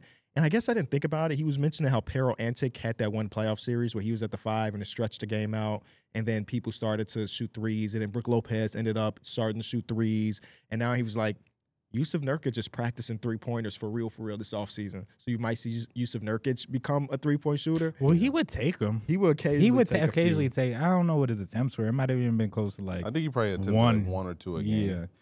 He definitely took him. He's one of those like, I just gotta take it because they disrespected me too much type of guys. Yeah, you got to keep the defense honest. Maybe Bud turns him to Grayson Allen. I don't know. Next team, where we at? What team was that? We just did the Suns. Okay, yeah, the Jazz. I love that Cody Williams is coming into like a free flowing offense. That like he kind of gets to come in and just kind of. There's not a lot of pressure on him to kind of have to showcase a lot because the whole offense is oriented around everybody just playing good basketball and free flowing. And I think as rookies and young players, that's some of the best things you can come into. Yeah, I think my thing was Will Hardy as a coach is my number one thing. It feels like it's a small sample size that he gets the most out of the things that he has, and I appreciate that. For better or for worse, you get the 9th pick every year when you do that, but. They could be like I can't wait until the Jazz have a real good roster because I think that they're going to be a really fun watch. I think they're playing the patient game, and since they're like they have a couple. The West is so deep. There's a couple of teams that are like on their last couple of legs. Like we know the Lakers, they could be winding down. The Clippers could be winding down. Even the Warriors in a couple of years are going to be winding down. So it's like I feel like the Jazz kind of waiting, and they're going to take one of them spots. You know what I'm saying? Because we're about 14, 15 deep out West right now. Yeah. The dislike is just I don't know what the timeline is for their team. It feels like they're in the conversations for good players all the time, but they never get them. And they have so many young people. I just don't know what their plan is, honestly. My dislike is that they didn't really sell high on Jordan Clarkson, and they could still trade him. Obviously, he's got value. But I feel like 2-3 years ago, his value was out the roof. Like, he was one of the hottest 6 men in the league. Not mad at that. Do we do Pelicans? No. Okay. I love the fact that this might be Brandon Ingram's last year in the Pelicans jersey, and we finally get to see Trey Murphy blossom. It starts every season injured now too. Last year he'd start off injured. Now he's got an injury. He won't be ready for the start of the season. So as much as I love Trey Murphy III, God damn it, what is going on in these off seasons? 2 years in a row is crazy. He working out with Zion too much. Yeah, going too hard in off season. Oh no. You said Pelicans, right? Yeah. I cannot wait to watch Zion play 5. That's the hate. Really? I hate that Zion's playing the 5. Really? Especially when not that he's playing the 5, starting at 5. I don't want to see it. Just don't sound. It don't sound good. Defensively, it just sounds like such a liability. The way they talked about it in media day, he might not start the 5. They might go Daniel Tice, which is I like them closing like, I like him closing at the 5. Yeah. Starting at the 5 is a little iffy because now you got to play a lot of minutes there. Yeah. All the minutes at the 5 actually don't like it anymore if Trey Murphy's not there. Yeah. He just opens the court up so much more. So instead of him, who is it going to be at as that 5th man closing? CJ McCollum. No, I had already accounted for CJ. In my mind, if everybody was healthy, some closing lineups. Oh, yeah, it would have been CJ, DeJounte, Trey, B.I., Zion. Yeah. But now that Trey is out, it's like, is it Jordan Hawkins? Then that lineup feels really small with Jordan Hawkins and CJ McCollum. Hey, throwing Jose out there. Jose Alvarado, who somebody fired his agent. Larry Nance is a calf. He got traded for DeJounte. Oh, yes. Yeah, so it's like, it just might be Daniel Tice. Or Yves Messi, who just picked up basketball 6 months ago. That's crazy. Larry Nance is back in Cleveland. Yeah. Coming home. Yeah, I feel like I had a lot of the same things about the teams that don't really have, like, either legit size on them or just a really good center and period. Like, it's so important nowadays, or it's like centers are back in fashion where you need somebody to protect the rim and grab defensive rebounds to close out possessions. Like, you need that to be a really good team, and they're just kind of lacking that. The Zion at 5 thing probably worked a lot better in 2018, where everybody's going small. It's either going to be either really good or really bad. Yeah. But yeah, it'd probably been better when West like is just Draymond. only bigs on the bang with. Yeah. I just doesn't sound that Like great. imagine that lineup versus like the Rockets when PJ Tucker's at center. Like Zion might eat against that team. Yeah. But then now you got the current Rockets was like him versus Şengün. Yeah, Like 7 foot like 7 foot 1 dude. Thing I dislike about the Pelicans, and I'm going to sound like a broken record because this is going to be my thing for a few of these last teams, is the three-point volume. It's hard to win basketball games where you don't get a lot of three-pointers up unless you have Jokic, really. That's like the only team. That's the only exception. For the Warriors, I just love the offseason they had in general. I thought they went out and got great high IQ basketball players that complement Steph, even though they lost Klay Thompson. I don't think they kind of just sunk completely after that. They kind of made sure they stayed afloat. And maybe we get an MVP season from Steph. Maybe that's what happened. I put down that hopefully we get a more freelance offense. I think that like I think it's too quick of a turnaround for you to just keep that same offense you've been running for like years to just only depend on that when you got a lot of new people coming in. It's probably just not going to be like, just going to be on the same chapter as everybody else. So hopefully we do get more like freelance offense where it's more Steph Curry pick and rolls type thing and just letting him rock. So that'd be actually cool versus just the consistent motion offense. Yeah, I think once Klay Thompson leaves, I think the writing's on the wall to have to change the system. Hopefully Steve Kerr sees it and he understands that, because like trying to force a new system on a whole new group of guys without Klay Thompson, none of those guys are Klay Thompson. So it's kind of hard to duplicate it. Can you have that same system without Steph and Klay? No. Like as much as it was a system, they made the system work. They were the system. Like obviously Draymond in there too, but like you had the two of the best shooters all time. Yeah. I mean, could they in a literal sense? Yes, it just won't be As effective. Yeah. Because a player like Jordan Poole can play minutes without Steph Curry or Klay Thompson and still be okay in it. But they're not winning no championship without Steph and Klay or whatever. My thing that I like is this offseason was the first time I've ever been able to root for Steph Curry. And that was in the Olympics. The Olympics? Yeah. Like, of course, I've admired Steph Curry's game. Yeah. It's one of the most fun players I've ever had to watch, but I've never actively rooted for him. This is the first time I've been able to do that, and I think I'm like a real Steph Curry fan now, which means that I'm probably going to be rooting for him this year. I don't see how that was the first time. When at a time when I've been able to root for him? The last championship. That's fair. Yeah, I rooted for him. Because after Kevin Durant left, it was good to see him. You're right. That what I'm saying is not true, because I definitely wanted them to win that championship when they went on that run. We're gonna look anti-Celtic. No. Who was looking? That's just what social media gonna think. Yeah, no. I don't know nobody up here that's anti-Celtic. Well, never mind. Well, he got the Tatums on today, so he can't be anti-Celtic today. He got the Tatums on. Right. True. But if you want to see anti-Celtic, go watch that 15-minute clip of Darrick in the finals last year, please.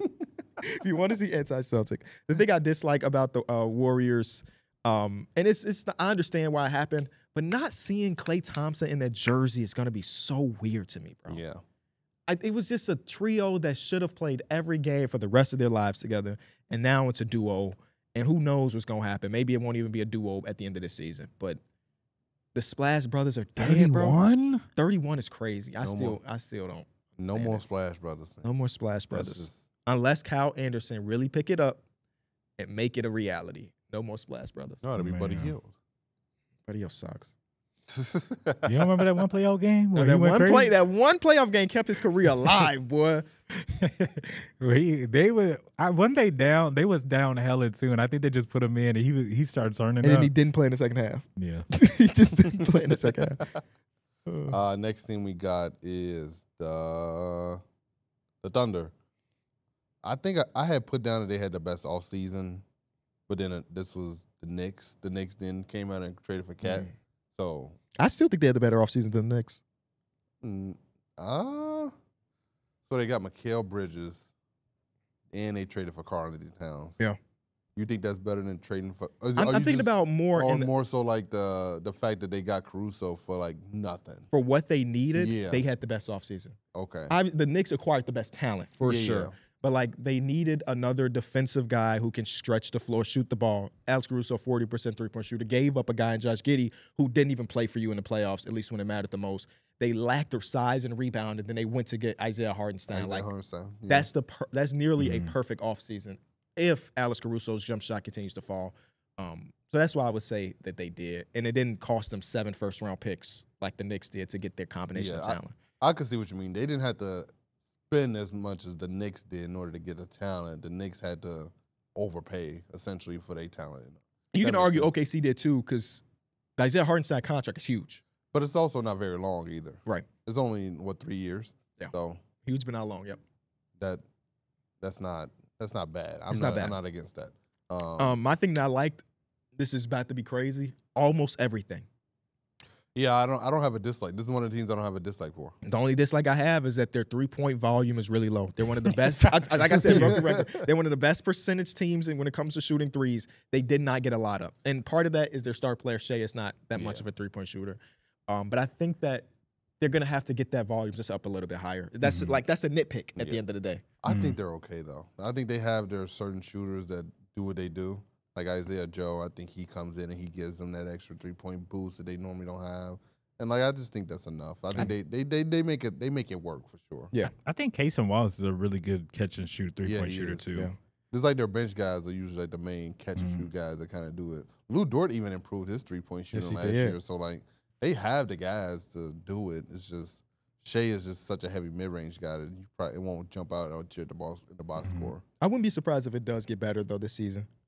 That's all. It should be. Who are you saying like as a team? Because just they don't really have schematically, anybody. Okay, Not that one person is going to be the saving factor, but I think schematically they should probably be a little bit better. The thing the thing that I love for the Thunder is that we get to see Alex Caruso play like more meaningful minutes again. Yes. He's like one of the most winning players, but been on the Bulls for the last like couple seasons. Nothing really came of it. Yeah. And then the thing that I hate is with Isaiah Hartenstein there now. Not J-Dub, but we won't probably get as many Jalen Williams minutes, and I thought he was really good for the Thunder, just as a basketball player. Jay Will, shout out to him. For the Rockets, mine's it's like a love-hate relationship. I love-hate the surplus of talent. I think they have a lot of wings over there and a lot of talent, and there's a lot of decisions that have to be made. And I also hate it because of that, because some guys who are very talented may just fall out the rotation and we don't really know what they can really do, and they might have to go to different teams. And like this could be a year where some guys kind of got to go buy low on themselves or like get traded for nothing. Like it could be a weird year for some of those guys that's on the end of that rotation. Literally the same thing. I love the depth in the youth. I also hate the depth in the youth for that exact same reason. I was gonna say I don't. Are we gonna see Ben Thompson actually play point guard? No, but I think that's okay, man. I think he probably projects more as an off guard because he can't shoot yet. Yeah. I mean, you see him in the dunker spot and him cutting. Like, that's where his success is going to be in year number 2. He might be the next, like, not Ben Simmons in terms of, like, what career trajectory, but, like, one of those rare players that we see is, like, power forward is one of their primary positions, and it's, like, point guard as a second. He could definitely do it, bro. He's him and his brother are, like, 2 of the best athletes in the entire league. They have insane basketball IQ, so they usually are in the right spots. They just can't shoot right now. But everything else on paper, they do well. So it's like, that's a good comparison because it could be Ben Simmons like, because they're going to defend. They're going to be at the right place at the right time. They're going to make the right passes. It's just like, will they ever be able to shoot? And are they Ben Simmons in 6'6" bodies? Wow. Mini Ben Simmons. 6'6" Ben Simmons. That's pretty damn good, though. That's really good, man. Multiple all defensive teams. You might sneak in there with an all-NBA appearance. I don't know. Ben Simmons definitely was all NBA. No, he was. No, he was. But I was thinking their position is kind of loaded. They also rebound extremely well. Yeah. Oh yeah. Bro. Well, all NBA's positionless. I remember who was it? Somebody was talking about Asar to start the season. He's like, man, this dude is averaging 10 rebounds as a rook. Yeah. Like, he needs more credit. Yeah. It's a good thing to add to your parlay back there. Yeah. For the Clippers, I love that James Harden says he's in the best shape of his career. Yep. And I'm just happy we get to see him rock out a little bit.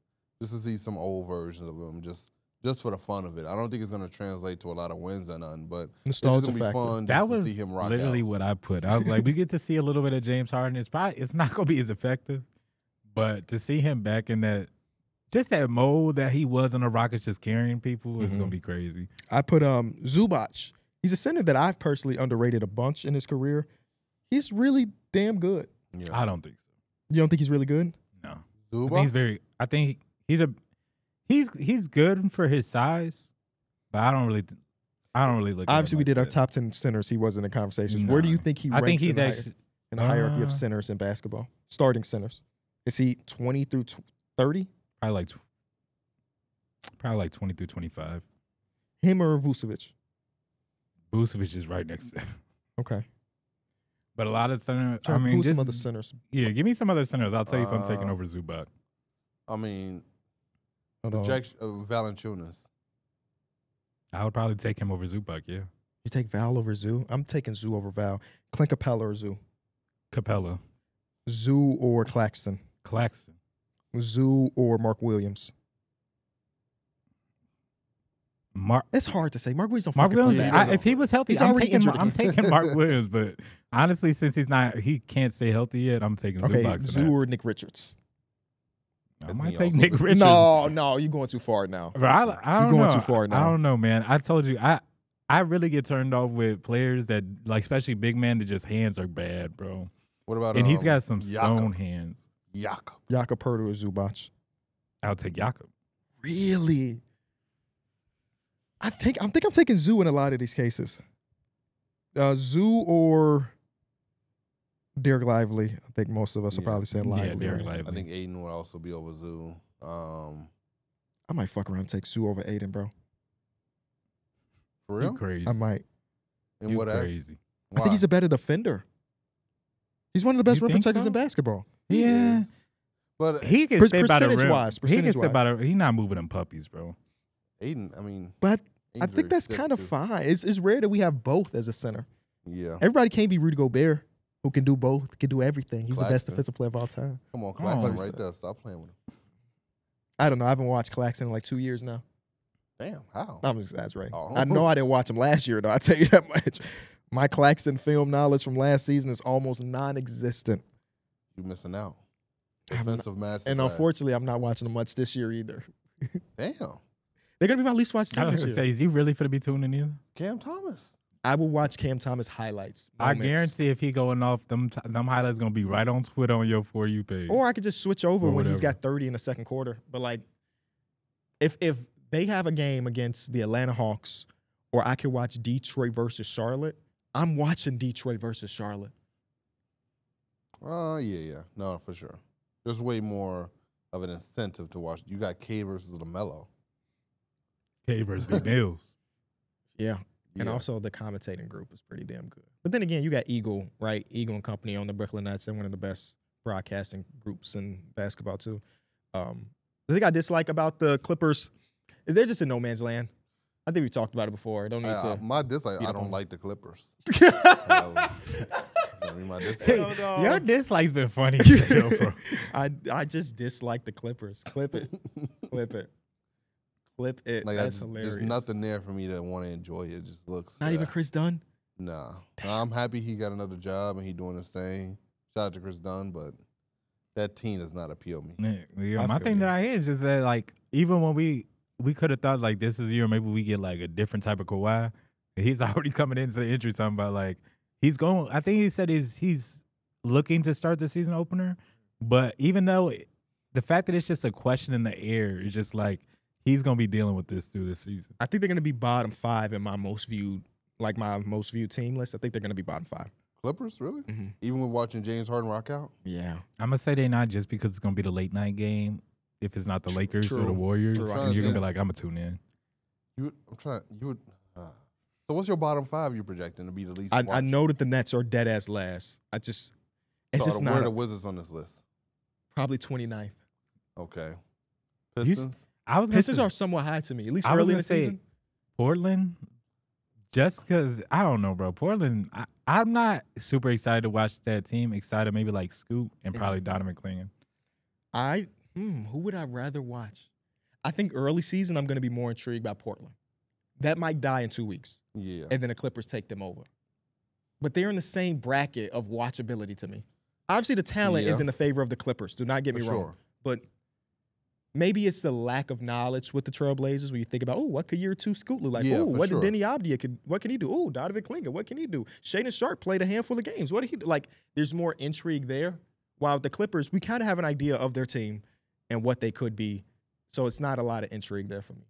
I could see that, definitely. I'm trying to think of any other teams that might be lower on my totem pole, too.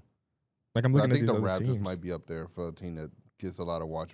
It's hard not to watch Scotty Barnes, especially now when you're talking about him having Emmanuel Quickly and RJ next to him. It's going to be a fun watching team, at least early. Utah Jazz are going to be pretty low, too. Oh, hell yeah. Hell yeah. The Clippers are over the Jazz for me. Yeah. The Clippers are over the Jazz, you said? Yeah, I watched the Clippers over the Jazz this year. The Nets, actually, I'm just so excited to watch Cam Thomas at the beginning. They might be a high watch team for me. Yeah, just because of that, I feel that. And also Ben Simmons. The intrigue that you're talking about with other teams, I'm very intrigued. Okay, that's fair. At what I'm going to see from Ben Simmons, just because a lot of people are saying he's extremely healthy and he looks good. So, like, it's coming from players within the camp, too. So, I don't feel like we got that last The last 2 NBA years. is better with a healthy Ben Simmons. And he said, hey, when I'm healthy, I'm a good basketball player, right? Hey, he made All-NBA.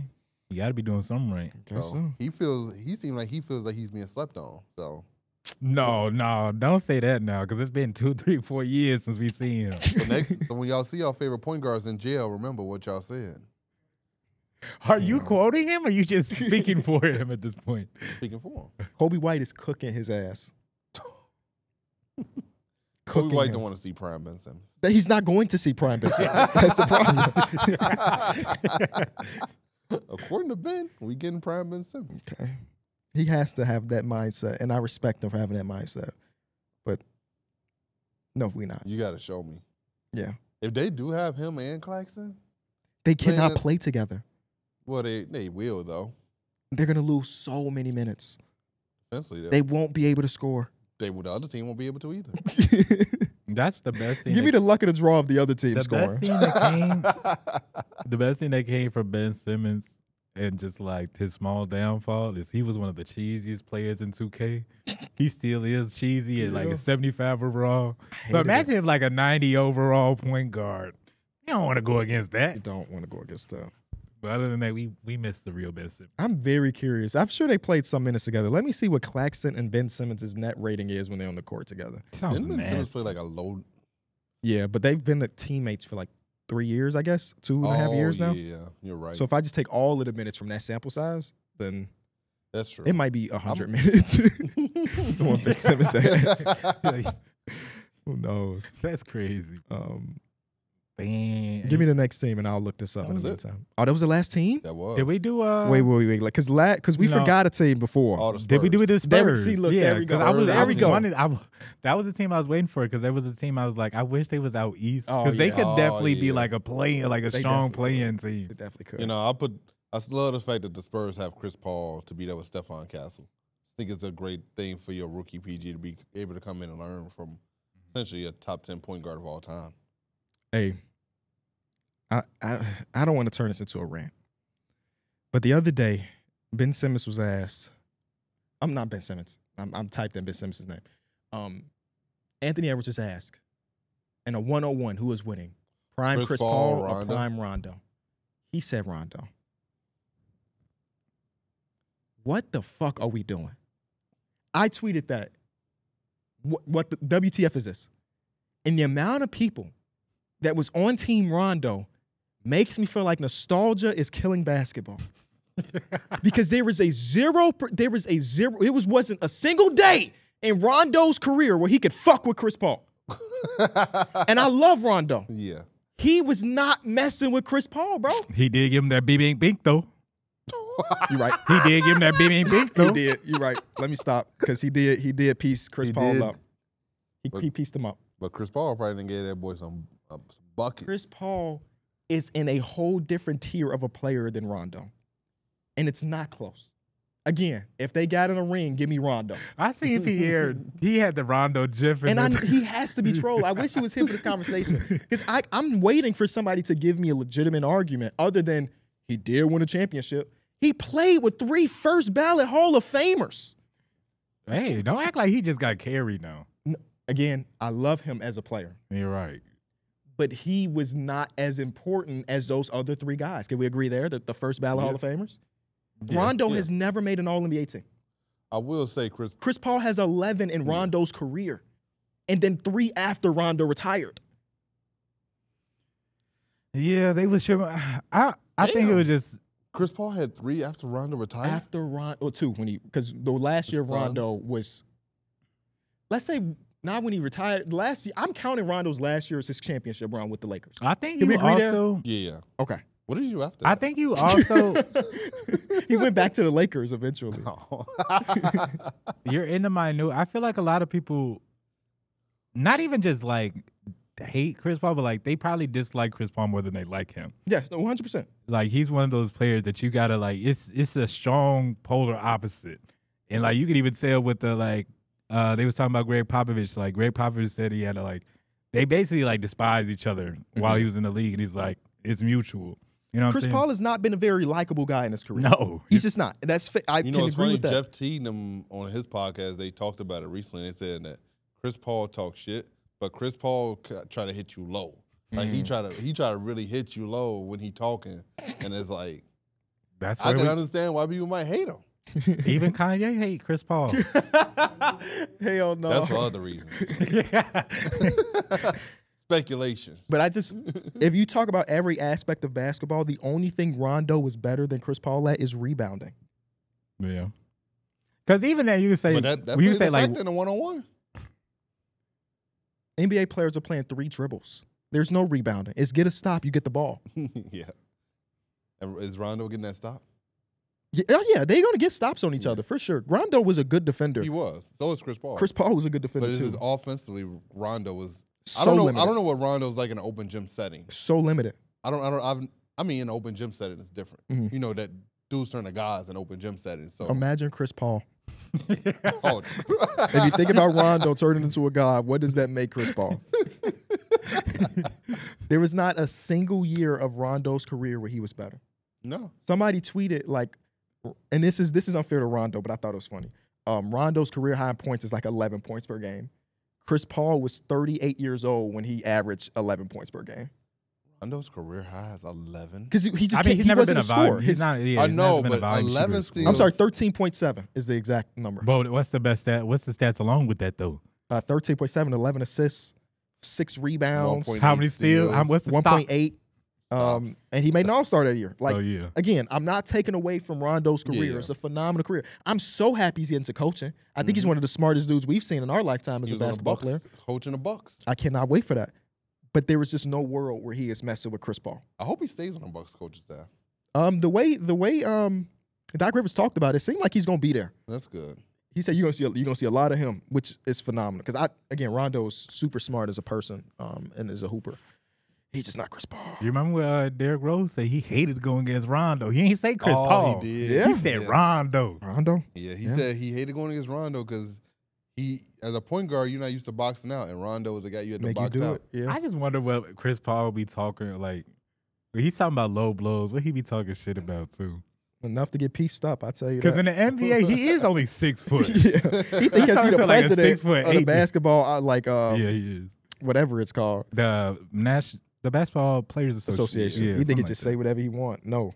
Rondo will give you them things. Hell, I remember we were when that happened. We went to the movies. Yeah. And I just remember getting out of the movies, checking my phone, like, no fucking way. And then you saw Nipsey Hussle in the back, ready to fight too. Rest in peace, Nipsey Hussle. But I would welcome somebody in the comment section. If you think that Rondo either would win a 101 versus Chris Paul or is a better player than Chris Paul, please give me the argument. I just don't see. I don't see how. I just don't see how. But all the other ones are legit. Did you see the one where Rudy Gobert was asked who's a better defender? And they asked him Shaq or Bill Russell. He immediately said Bill Russell. As he should. Rest in peace. Rest in peace, Bill Russell. It was like so fast. He didn't even consider it. That's funny. That's just that personal personal little jab. I would do the same thing if I was him, though. Yeah. Oh, for sure. For him, it's probably F Shaq. Oh, for sure. He probably won't ever say it. He just tell Shaq to go to work. God damn it, stop talking about me. Go to work. But his job is to talk about him, though. Shaq just be bringing him up in random conversations. Yeah. Just randomly start talking shit. Spurs. You said your piece with the Spurs, right? Yeah. My favorite thing about the Spurs that I liked is obviously the Chris Paul thing. That's been one of my favorite things this offseason. The bad part about it was literally that they couldn't be playing in the East because I feel like they would be a strong team out East if they just had like that little wiggle room because 14, 15 deep out West is crazy. Yeah, I love Chris Paul going to the Spurs. It's one of my favorite offseason moves.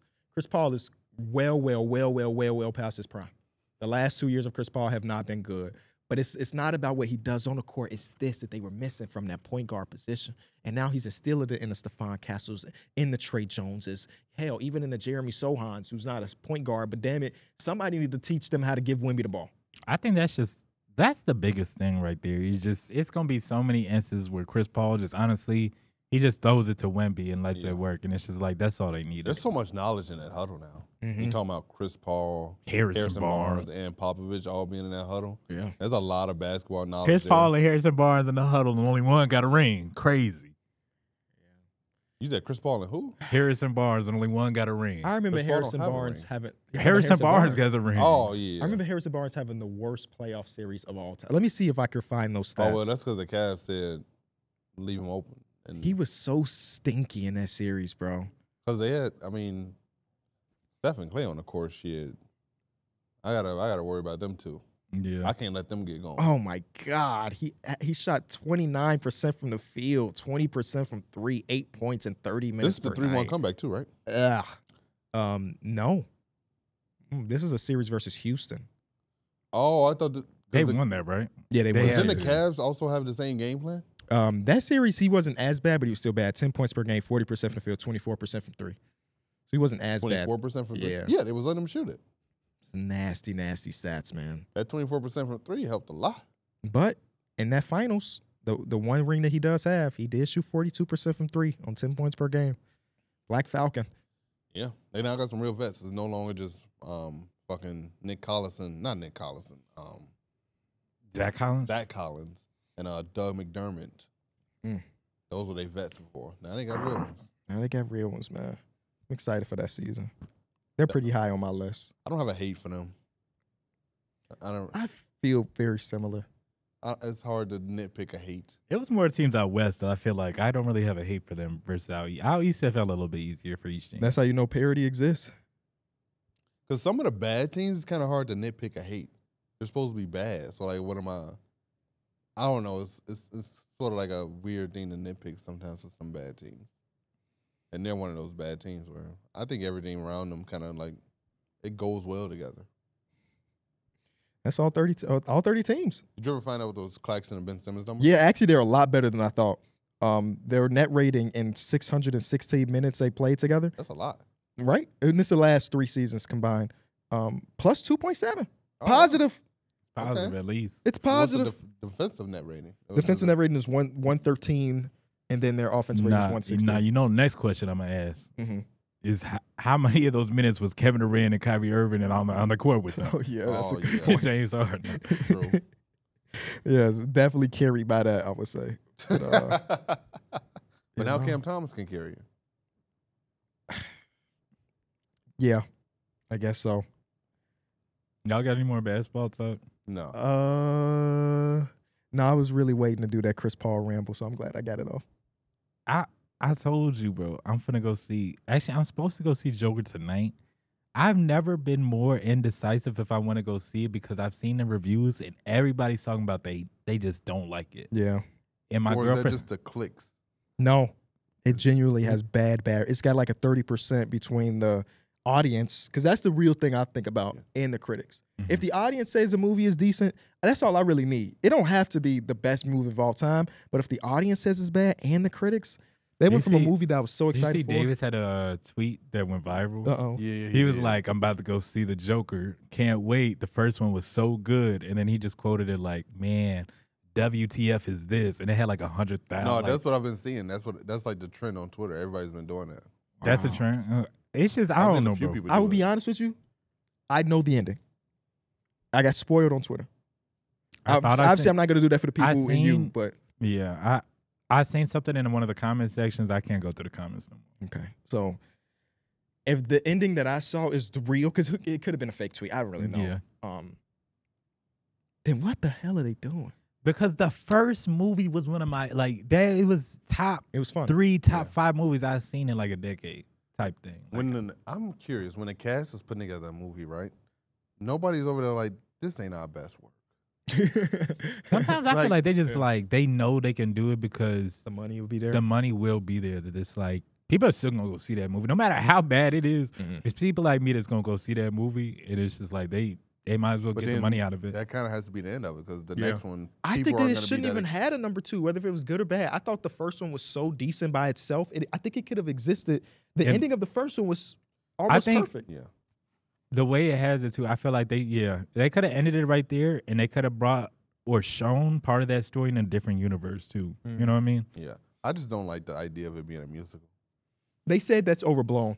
Okay. There are some musical pieces, but it's not a full-on musical. When I think about musical, it's like 90% of it. All the dialogue is singing. It's not like that. Okay. I don't know why, but musicals are a turn off. I hate musicals. Yeah, some people love them, but I just there are two. Like if you have a musical episode of a TV show, I'm skipping that episode. Yeah. If it's a Christmas episode, I'm skipping that shit too. Boy, you skipping Christmas episodes? I hate Christmas episodes. I don't like Christmas episodes either. Give me a Halloween episode. I'll love that.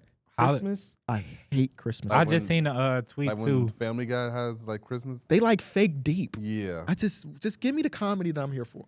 I just like the tweet or whatever. I also hate the Star Wars ones.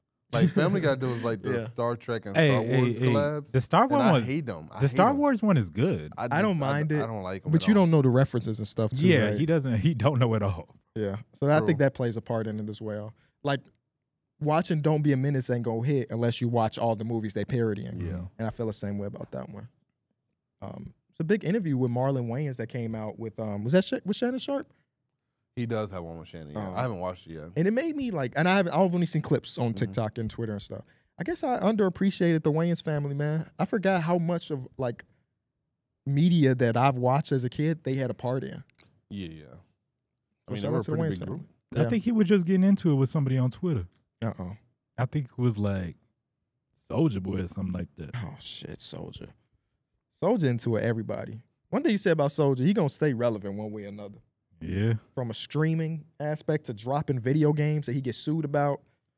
Damn, bro, I'm trying to find it. I had this post. It was like, for Halloween, if you don't want to watch that, the regular Halloween movies, here's all the Halloween episodes to certain shows. And I was just like, damn, I saved it somewhere. Tuesday the 17th is the best Halloween episode of a TV show ever. And I'm not giving any context to that. No. What is that from? No, Simpsons Treehouse of Horror 5 is really fucking good, though. And 6. I just know anytime it's a Treehouse, it's going to be a good episode. Yeah. I love them. I don't even know what y'all talking about. That's the Simpsons names for their Halloween episodes. Yeah, I haven't seen them. You've never seen one? Dude, I envy that. I think about it all the time. I wish I could go back and rewatch this for the first time. I wish that about Futurama. Do you watch the new shit? No. I haven't thought about watching it either. But I used to watch. They make new Futuramas. Yeah, just came back not too long ago. Do they keep it relevant? Do they try to? No. I don't know. I've seen the first couple episodes, but Futurama is one of those shows that I would watch it in its entirety, and I would just go back to the beginning and watch it again because I don't know, it was just so good to me. Yeah, it's a good show. It's so crazy that Family Guy isn't relevant. They do stuff so late. Have they done COVID episodes or anything? You know, it takes a half a year for them to get one episode out. Yeah, because they draw everything that do out. it is South Park. They can turn an episode around in a week, which is crazy. It takes them half a year. They to draw. make one It's still episode of hand-drawn animation. Yeah, them in The Simpsons. That's why they don't get very topical on a lot of topics because it's we can make a joke about whatever's going on in the world right now. They can make a Modang. Is that the name of that little hippo? What little hippo? No, the little hippo that went viral for fighting that dude. Yeah. They can make a joke about that, but it's going to happen next year. It's not relevant anymore. But South Park can make an episode today and have a reference to that. And it'll be like, oh, yeah, that's funny. Yeah. Animation's an interesting thing, man. Family Guy is underrated, by the way. You think so? Not underrated. It was it was a decent amount of my life where I was like, Family Guy is just stupid. Like, I don't know how I watched that as a kid, but now I go back to, I'm like, actually, I can't wait for the new Family Guy episode of Job. What's the hierarchy? Like, what's the rankings? If I gave you the adult animation shows, all of the ones that come on. South Park is one for you? Yeah. South Park one for you? Just because I love the relevancy of it. Yeah, I would say South Park, but I want to also say if Boondocks had more seasons, Boondocks would be number one for me, honestly. Boondocks was so damn good. But I just don't know. I think I had a tweet about this like a month or so. Their humor might not fit well with 2024. I think it could, because I think same thing with like South Park. A lot of their humor is so satirical that people don't realize that they're being made fun of. But also, I think South Park, it's like already got that reputation. Yeah, and they also don't give a F. Like, they just gonna do it anyway. Mm-hmm. Whereas like the Boondocks been gone for so long that like if they come back and try to do it, it might rub. That's the way you not even get away with it, but that's the way you sneak it in there. It's just behind satire. Honestly, like people that know the point are gonna get the point of it. Yeah, but it can get passed along as whatever. I haven't watched it yet, but there's a new Everybody Hates Chris animated show on Comedy Central. Didn't y'all say it's different voices too? Yeah, I seen there was gonna be reviews say it's really good. A crossover with Abbott Elementary and It's Always Sunny in Philadelphia. Oh, really? Yeah, I didn't even know they did crossovers anymore. No. I've watched Always Sunny in Philadelphia. I just never watched it all yet. Abbott Elementary is really good. I've seen a lot of that. I think that's why I told you they had that dude, one of the teachers, he'd be vaping, and by the end of the episode, he was off of it, but he's like, man, to help me get off my vape, I went on Amazon and I got this, like, it's like this little stick bar or whatever, and it just has free air in it. And she's like, so you just bought air. he just sucking up oxygen. There's a UK version of The Office that people say is really good. I'm not watching it. I haven't watched it yet. I mean, that's how the US version was made. Oh, the US version was made after that one? Oh, wow. Yep. I might want to watch the UK version. Their form of humor overseas is so much different than ours. I don't know if you're going to like it. I haven't seen it either, but I just know people say that it's just like their humor's so dry. It's more dry than Office humor? Because the Office is kind of dry humor too. So. Nah, but I feel like it's still ha-ha funny though, even though it's dry humor. There's somebody in my life that I don't remember who it is that loves like that type of stuff. Like they love a show that's from England and ooh, no. Is that one of my sisters? I don't know. Somebody. But no. You know what's kills me though? When they be like, well, I guess that's a little different, but it'll be a show based in England. Yeah. And you'll see an actor, and they honestly could be there because, like, it's this one dude who plays in he plays in what's it called? BMF. He plays in BMF, but he was also, his name is Lamar for the people that do watch BMF. Lamar, he was in this one show, and it was like a UK show, and he was speaking like he was from there like perfectly, and I'm like, that's a lot different from speaking like you from Baltimore and having like that accent and stuff like that. Yeah. So actually, I got to go back and look to see if he's actually from there. I feel like a lot of times they are. Mm-hmm. It's rare that you get an American playing someone from the UK, but you see UK playing come over. Because the dude from Get Out, was he from? It's somebody. Yeah, Daniel Kaluuya, whatever his name is. He's not from America? No. Yeah, see, that was weird. You would have never guessed that. Yeah. In any of his movies, really. Yeah, you just wouldn't. Idris Elba can't. Yes. See, yeah, that one really blew my mind. That one really blew my mind. Same place. He's from the UK. Oh, wow. Yeah. He's such a great actor. Right. Especially because he be having all the hood movies too. Yes. Yeah. If I see Idris Elba on the cover, clicking it. We're watching it. Daddy's Little Girl. Bro. No way he wasn't from there, bro. No way he's not American from that movie, dog. No way. And he do it every time. They say he's from the UK. Michael Lamar's from the... He's from the UK. Oh, okay. That makes sense now because his accent was like crazy good. Actors you didn't know were British. That was the first thing that came up. We're British. Christian Bale is British. Henry Cavill's British. I knew that one, though. A lot of these people, I don't even know they exist. So, like Tom Holland, you know he's British. Andrew Garfield is British? What the hell? Bro, what? So you trying to tell me 2 of the 3 Spider-Men are not even from New York? That changes the whole perspective of the series now. It's crazy, man. I was talking to Lainey yesterday about acting, and she was like, I feel like it's probably easy because Easy? Well, we was talking about Law and Order, right? Okay. So Thursday night they had Thursday Night Football. For some reason, they also lost. This was the longest day for SVU's like 26th season or whatever, and Ice-T's like going off about it, like how like just for people to tune in or whatever. And I was thinking like, bro, he looks so old, man. Like, and she's like, man, that's got to be a cool job because acting like it don't really got no age limit unless you like a million years old type thing. Mm-hmm. And I was like, that shit got to be hard to remember all them lines or whatever. And she's like, nah, they just probably improv it all, and it's not like he's just gonna get replaced or whatever. Like he's been a staple in that show since basically started.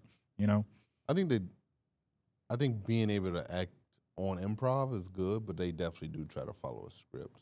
But I do think improv makes it seem more natural. Mm-hmm. But you also have to have chemistry with the people around you to where they can pick up on it and come off you. So like, I do. I mean, I just said that was the 26th season. For like, I mean, they had a lot of the same cast and still got a lot of the same cast from season 1. So it's like, that's so rare, dude. Yeah, like Olivia is still there, and I think I was. She's been there since like day one. I was watching SmackDown yesterday. I was like, man, this stuff just look hard. I was like, that's what you wanted to do, though, right? I still would like to do it, but I was just like, man, remembering a match is crazy. But like, I think I've seen people say it before that like the referees are helping you through the match.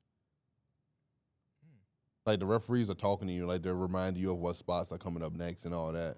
And like you don't notice it as a viewer, but so they're way more important than we thought. Yeah, they have the IFBs in their ear. So when the refs be doing that thing where they intentionally look away when it be some, bro, that happens so many times. We went to that be wrestling like event. When the wrestler he take out the ref, or then he start doing some dirty stuff. I think one of the referees, like Mike Yoda or something, he one of the OGs. I think he said. Like when he's like pretending like argue with a superstar or something, he's usually giving them a cue of what's coming up, and like they're playing it off as if he's like yelling at him, and that's kind of what's happening. And I'm like, interesting. Wow. I was like, so I don't have to remember everything verbatim, because like the ref is also getting cues and they're reiterating it to you. Also, like certain wrestlers are like very vocal. Like John Cena calls out spots too, when he's on like the vets, they know how to do a match. So like. John Cena's very vocal in the ring. You just don't see it. WWE is so interesting to me because I saw a tweet that was like, yeah, it's weird that so many people enjoy like wrestling in general because everybody knows it's performative. Yeah. But I was like, I think that's the coolest part about it in a way. Like when we were there, everybody was so fun, like having so much fun. Everybody there knows that he's pulling his punches. He's not punching them in the face as hard as like. Yeah. But it's something, I don't know, something about it being so, I don't know how to explain what I'm thinking. It's just, it's cool to me. Is that like, I think it's different because you talk about like the NFL or the NBA, they be like, they got the NBA script or whatever, the NFL script.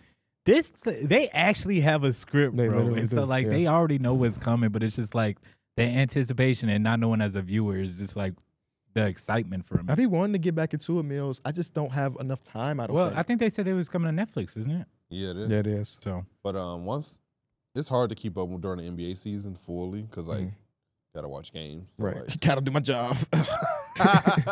Just but hit the VR. In the summers, I'm like watching it regularly. It's like NBA, obviously.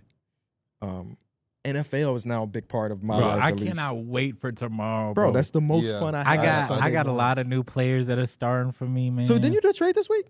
I did do a trade, and honestly, so that's how this trade went down. Okay. And I knew I was gonna make a trade because Reese hit me on the last podcast. He's like, something like, I sent you a deal. Let me know where your head at with it or whatever. And before he even sent the trade, I was like, he was just like, actually, let me go back to the messages. Okay. So I can get this verbatim.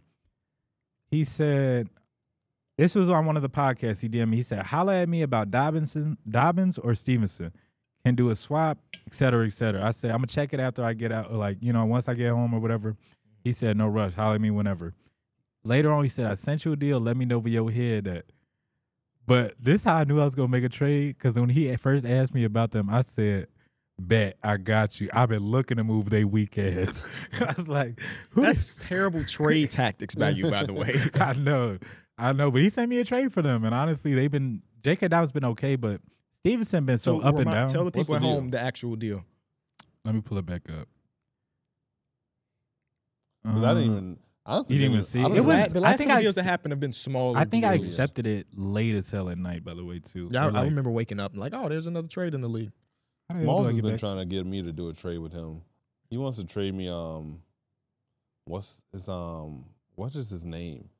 He's Sound like you're not trading. Okay, so here's a trade. I sent away J.K. Dobbins and Ramondre Stevenson. I got Terry McLaurin, Mhm. I got Scary Terry back. I also got Tutu Atwell, who I dropped. Yeah, you dropped Yeah. Tutu immediately. I was surprised. I by had that. too many receivers, and then also like I didn't want to drop one of my tight ends, and then I also got Jerome Ford in there. Mostly, I was getting Scary Terry back because I wanted a really nice receiver. Mhm. So I'm gonna see. I got him starting in the lineup today, and he's going against the Browns. So hopefully, he has a good game. Yeah, Small's been Might be trying to tough for trade him. me David Njoku From the Browns? Cleveland Browns. Yeah. And because I asked him about T.J. Hawkinson, but he wants Brian Thomas, and I'm like, I don't want to do that. Brian Thomas from Jacksonville? Yeah, Sheesh. Yeah, that's a no, I don't think you should do that. And I don't want to influence the trades, yeah. but but I was like, why would I? I'm like, T.J. Hawkinson is damaged goods. He tore his ACL and his MCL. He's coming off that big injury. Why would I give you somebody who I know what I'm getting from them, who just throughout the last 2 weeks got 9 targets? Like I just don't see why I would do that. wide receiver 18 on the year so far. Yeah, I wanted to draft him too. That's what that mark meant. Yeah. Like in the draft, I favored him and you took him before me or whatever. But yeah. I was just like, now he's trying to get David Njoku for some reason he wants Ty Chandler. He wants he wants Ty Chandler from me, interesting. and I don't know why. Like he really wants Ty Chandler. What's the angle there? I don't know. And I was like, is there an injury? I don't know. But I was like, no. I think he has their starting running back. Does he want to just have his handcuff just in case? Oh, let's see. I think he does have their starter. Oh, Where's that, Aaron? Aaron Jones, right? Yeah. Yeah, he has it. So maybe he's just trying not to. Oh, he doesn't want nobody in case Aaron Jones gets hurt. He Yeah. wants to have the backup. Yeah. Oh, no. Yeah, what? No. You want the backup that bad? No. Give me T.J. Hawkinson. Drake London gave you 30. Drake London was 30, nasty, boy. Mike, when I tell you him and Mike Evans put on a route running expedition. Well, Mike Evans was Yeah. running free into the end zone. Yeah, yeah. Him and Mike Evans was putting on a route running expedition the other day, bro. I was having so much fun watching that game, man. Because I started him over Tyreek this week because Tyreek doesn't have a quarterback. He can't get more than 7 yards a game, it feels like. And it's dangerous because Tyreek has the explosiveness to get 2 touchdowns on a random play. But I'm like, Drake London's been all right. Like, his targets have been high. He just ain't caught a lot. If his targets stay the same and he's catching the ball, then, like, he's going to be great. Man, first drive, he scored that touchdown. I said, he ain't got to do nothing else. That's 11 points. That's more than I wanted. And he ended with 30. Man. And he also got hurt, but then he came back. Came back. Yeah. Yeah, because he got hit in the head. They thought it might have been a concussion. What I was a surprised he show. bounced back up after that. What a hit, though. show from Baker Mayfield and Kirk Cousins. That's 500 Yeah, yards bro. is crazy, bro. I was not. You would not expect that to be a QB matchup on a Thursday night. on Thursday. That would be like yeah. very fun to watch. But they put on the show. Have y'all hit any NFL parlays yet? No. Nah, not I ain't yet. No. one. But also mine are just like fun. Like they're not. You're not serious. I going put a to parlay it. on a preseason game. I actually yesterday. tailed the one you and Terrence did that Hey, first bro. quarter one. Call the number, bro. I was What did you so say? thirsty. He put a parlay in for the preseason game. Call the number, bro. Call the What? number, bro. You know what's so crazy? What could you have possibly had on that? I There's said- nothing on there that you could say is a lie. I took Max Christie for 3 threes. LeBron James for 4 assists. Anthony No Davis way. 6 boards. No way. Oh, But they didn't before- play. This before. Yeah, they this announced- before they just played. They just had it up there. So it really was just a Max Christie It was three. just Max It's Christie. crazy. And he went 1 for 5. FanDuel knew they weren't playing, so they put that on there for guys like you to just get them some money. Well, no. It is. You get voided. it voided. You get it back. So it really just Oh, was a true. one leg. It was wasn't just a even one parlay. leg It's just a parlay. one It would have leg. probably won me Hey, bro. You insane. Please don't ever do that again. I don't even entertain the idea of betting. I preseason. fake was talking to my wife about that. Like, the Jazz are favored by 26 and a half. Ain't no way they win about 27. And she was like, don't bet on that. Like, I was joking. Even she knew for the preseason, don't bet on the preseason. But if I would have bet, it would have hit because they did not lose by 27 yesterday. But now NFL, I just be doing like the first time TD scores. I'll put like 3 or 4 of them in there. And put like $5 or $10 on it just for fun. I be trying to get into it. Anytime touchdowners. Every week. It's And so hard. anytime ones too. They be Anytimes having are like fun. first touchdown scores, last touchdown scores. It's too much. My bro. dad, I told you my dad had sent me like a parlay he put together.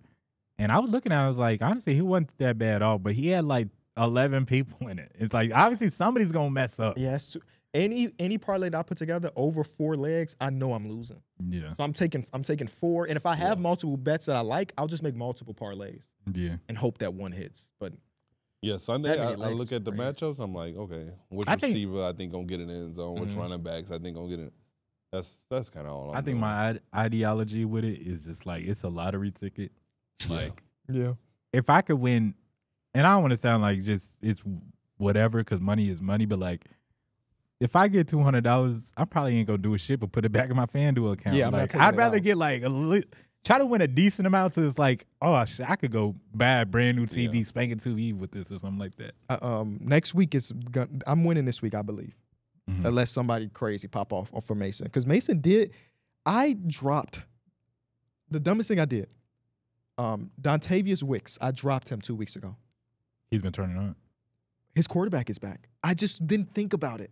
I didn't think about Jordan Love being out, and he had like 27 points last week. And then Mason used like $40 to get him of the fab. Mason got like $7 in fab left. At least that's what it looked like.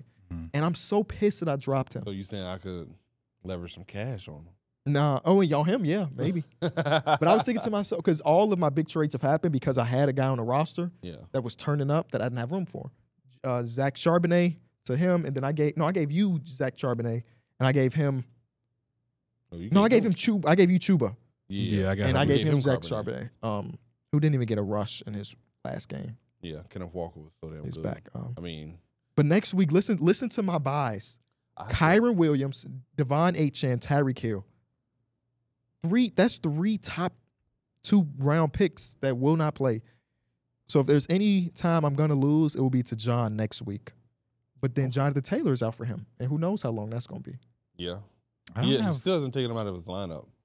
He's playing me. And Mason has you his hoping that he backup. don't? I mean, his bench is shit. His so, bench is really bad. So I don't. A lot of people's bench is really, really bad. Yeah, I don't have a. I feel like I got a lot of decent pieces. I just don't have like star. legit number 1 picks. Yeah. You have a deep team, I know. But no That's star. why I feel KB good. does. Oh yeah, my team is Oh. disgusting. But he's not budging on anything. People are available, but you can't give me a shit trade and think I'm just gonna say yes. I don't think I ever offered you a shit trade. I thought Let's the trade I offered you the other day was pretty solid. let's go back through it. I need Was that Evan through text? Ingram to play Yeah. into But tee this up. was also before the Drake London performance. Yeah, so you said you wanted Drake London, and you said Alvin Kamara, DJ Moore for Kyron Williams and Drake London, Yeah. and I immediately said no, because Kyron Williams has scored in 7 straight games. He's guaranteed to give you 10 at the Yeah. end of the day. A bad game for him is 10 points. Alvin Kamara is guaranteed to give you 20 carries. I know, but that also make me feel like his ass will not make it to week 8. He is getting hit. And now that the Williams and them don't have a lot of options, it's really just him offensively. He gonna get so much work, even against the Bears, a good defensive team. He got so much work. And DJ Moore, I'm intrigued by DJ Moore because I want to have a Bear to root for on my team. Hey, Keenan Allen is sitting on my bench till I see that we could pass over like 200 yards. Yeah, I wouldn't be consistently. surprised if you drop Keenan Allen the way his ass. Bro, we have to be able to pass the ball for the receivers to consistently get points. Yeah. In But terms DJ of like Moore still fantasy. gives you solid games. Yeah. I think I guess most receivers are. He's dependent on a touchdown in a lot of ways. Yeah. Like some of these other dudes aren't dependent on a touchdown. Alvin Kamara gave me over 20 last week with no touchdowns.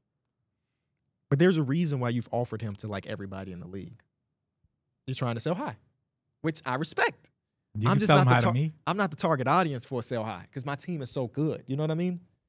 But Mike just. I'm waiting to see what my team does this week. Not just the starters, but the bench. Because too. you got good depth. I got you a don't lot have of good 1As, depth. other than Lamar, but he's a quarterback. Yeah. Don't trip on Lamar though. That's QB1. Not anymore. Not after last week. Wow. He didn't throw the ball last week. Hey, he still go. He still got me to win though. I know. I'm not. I'm, Come on now. I'm looking at. He's QB3 now. Who's one? He Good question, QB3, but he running back 1 QB1 is Baker Mayfield, who is also on your on team. my team. Also on your team. Do you start him? No, he's on never the bench. started. Remember, I offered you that trade, and you were like Baker Mayfield. He's the number 1 Baker fantasy Mayfield. player, and he's sitting on Mike bench for 5 weeks in a row because he got Lamar. It's like you don't want to bench Lamar. and He's you Lamar. talking about like Baker Mayfield got weapons like Mike Evans and Chris Godwin. Come on now, they gonna get those. But also, these are quarterbacks. When you look at I think about fantasy and the skill positions like running back, wide receiver, and the first guy is your guy, Alvin Kamara. If you're interested, I'm curious to see what a trade negotiation could look like. That's why I asked him for Lamar Jackson. I was like, Well, you're not getting Lamar. Take Baker. Baker's better right now. but I think longevity-wise, I think Lamar will be better. Yeah, I think you're right. I mean, but it's like, I guess Baker still. They still. What are they? 3-1 or not 3-1? They're like 3-2 now. Like they're gonna have and that was a good team they just went against. They gonna bust their ass. When's Alvin's bye week? Hopefully they keep letting them play. I was looking at my bye weeks. I don't have and one letting for him get like his a rest. minute. For like I your think big his guys. bye week is Yeah, coming. for like till week 8. I Oh think. shit! Alvin doesn't have a bye week till week 12, so he's probably gonna That's rest. one of pretty these. good for you, though. No, I mean, like he'll be okay, well rested for but the he's playoffs. he keep getting questionable.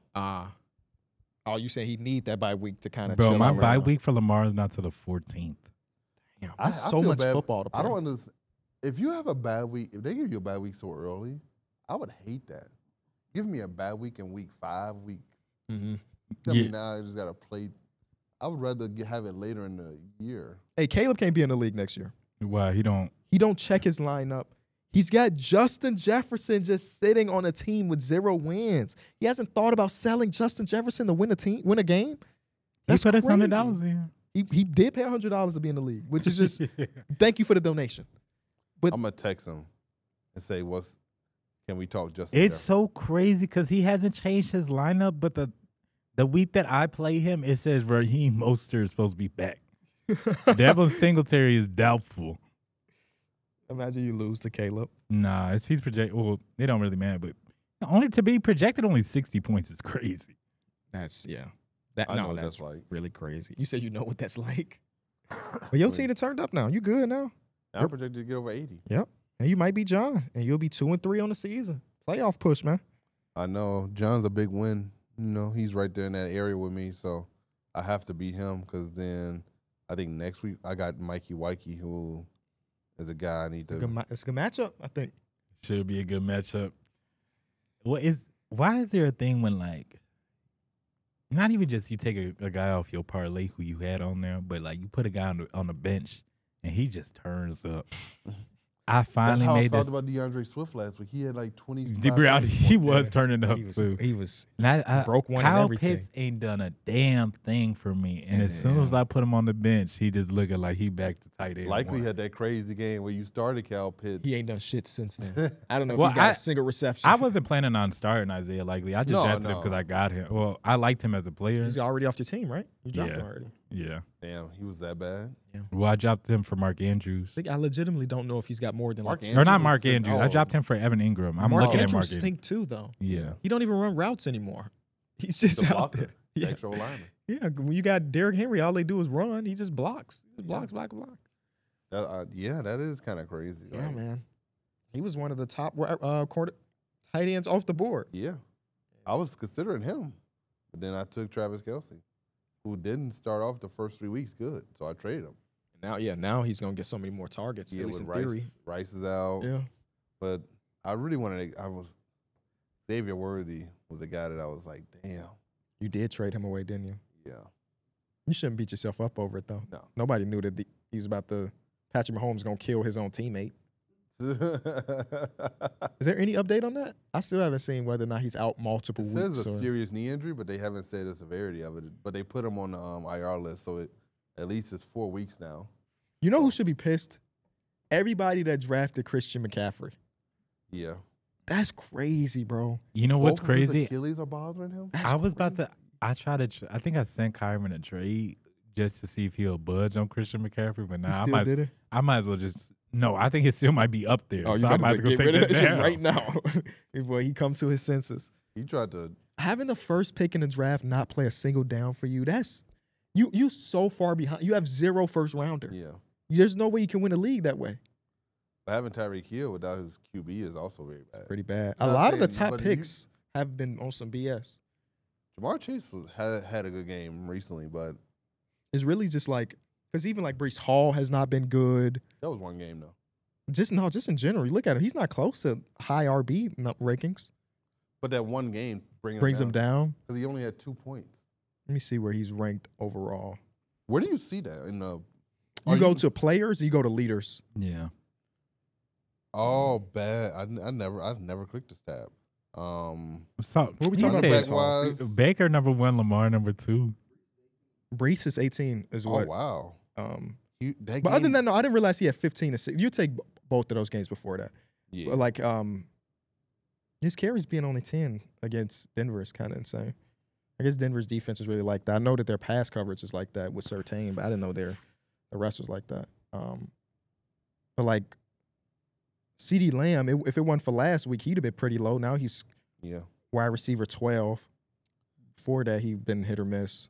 The tight end's been so bad. Tight bro. end, yeah. If you get 6 points from your tight end, you're like, let's go, bro. Kyle Pitts is number 4. The number one Wait. is Dallas Goddard. Dallas Goddard. Goddard. I don't know where I got the Kyle beef from. Pitts is Gobert, number though. 3, and he's been awful. But Dallas except for Goddard 2 games. is Yeah. number 1 because he had a game against New Orleans where he put up 24. Yeah, he had like 170 yards receiving.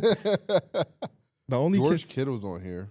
I was gonna say only consistent guy last week. He had 3 targets. My guy Isaiah Brock Likely Bowers. is still up here from his 1 game.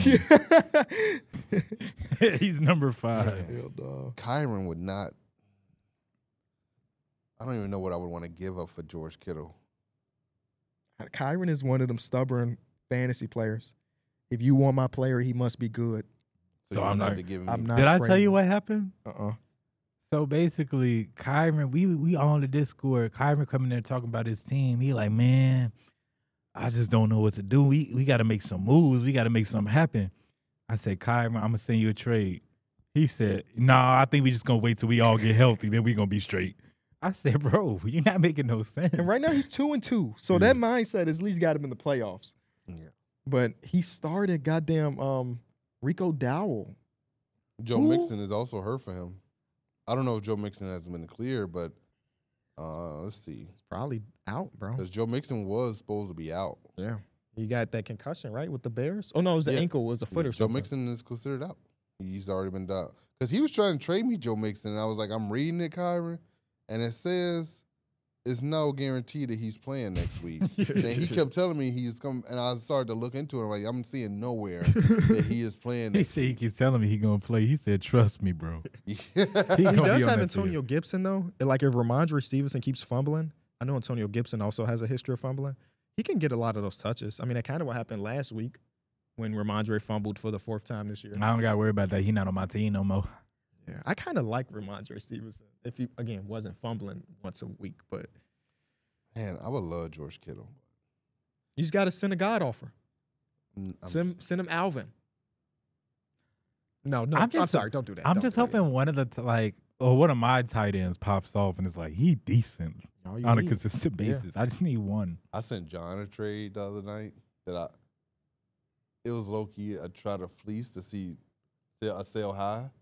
I sent him DeAndre Swift and Rashid Shaheed after having crazy games for fucking Was it Marvin Harrison Jr.? no, it was the other receiver. I do want Marvin Harrison Jr. on my team so bad. Just to add to the aura. Yeah, man. It was Like- Stephon Diggs. Oh, For Stephon. Is Stephon Diggs having a crazy year? he's got a tutty in like every week, I think. Yeah, And He that's gave all you you really need. 18 week 1, 5 week 2 against Chicago, but that's Chicago. Yeah. Minnesota gave you 14, 16 against Jacksonville. So I tried to do that. He said no. But then I said, "What would be your counter offer?" And he didn't respond. He just left me. And I'm just like, They damn. just donations for the winner to have so much more money. That's what it's falling into.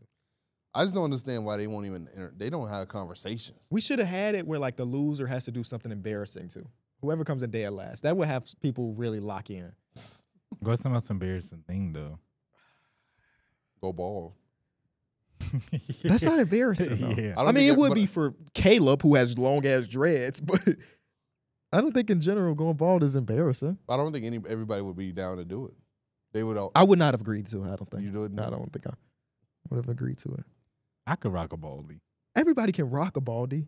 KB would look funny with a baldy because he has no facial. It's going to happen eventually. It's just inevitable. The corner's starting to get a little bit thin here and there. It's going to happen. My dad still got all his hair, and he like 50, so. And my dad, too. My dad's 46. He still got like a real line. You know, not like the, you know, you go to the barber, they give you the enhancer and it lasts a day. He got like a real crisp lineup. And I'm like, okay, if I could be like that. But then again, my corners are thinning already. So it's like, I don't know if I ever will get that. Maybe I'm just living a high stress life. Yeah. I think I got a mixture of my mom and my dad's hair gene. Because, like, my mom had good hair for her whole life. My dad went bald at, like, 19. So I think I literally got a mixture to where I just lost my hairline, but I kept the rest of my hair. I'm telling you again, it looks really good. Thank you. Especially when it starts to, because it's different colors, because that back part not used to seeing sun. Yep. So once it all comes together. Oh, yeah. I walked out the barbershop, felt a breeze, and I was like, damn, yeah. Are you going to be a heavy hat guy? You think? Or you just wore it to surprise us? Yeah. I pretty much didn't wear a hat all day yesterday. What did your girlfriend say? She was like, what? Did you tell like your mom and then your I went to my mom's house yesterday, after. She was like, no, you didn't. She was like, what? Everybody's like surprised. She's like, wow. I mean, that was our same reaction. Bro, I did not see it coming, bro. I did not see it coming. I just decided I just don't want to deal with it no more. That was really it was a build up too. He's like, I got something to tell you. They were pregnant again or something, bro. That's what it felt like to me. Oh no. But yeah. That won't be for a minute. Okay. He said, I'm making sure that. If y'all enjoyed this episode of Numbers on the Board, be sure to leave it a like. Be sure to hit up Pierre and tell him to get well. Show's not the same without all four of the guys. Let me know what you think about Darrick's stream coming up tomorrow, about the checkup, about Chris Paul versus tonight. It's tonight. Yeah. All right, tonight. Tune in to Darrick's stream and then hit us up tomorrow. 4:45. Damn, why is it so early? Because they're trying to not interfere with the UFC fight. Oh, okay. Oh, that's fair. All right. So they started early. Leave a like, subscribe, and we'll see y'all soon. Peace.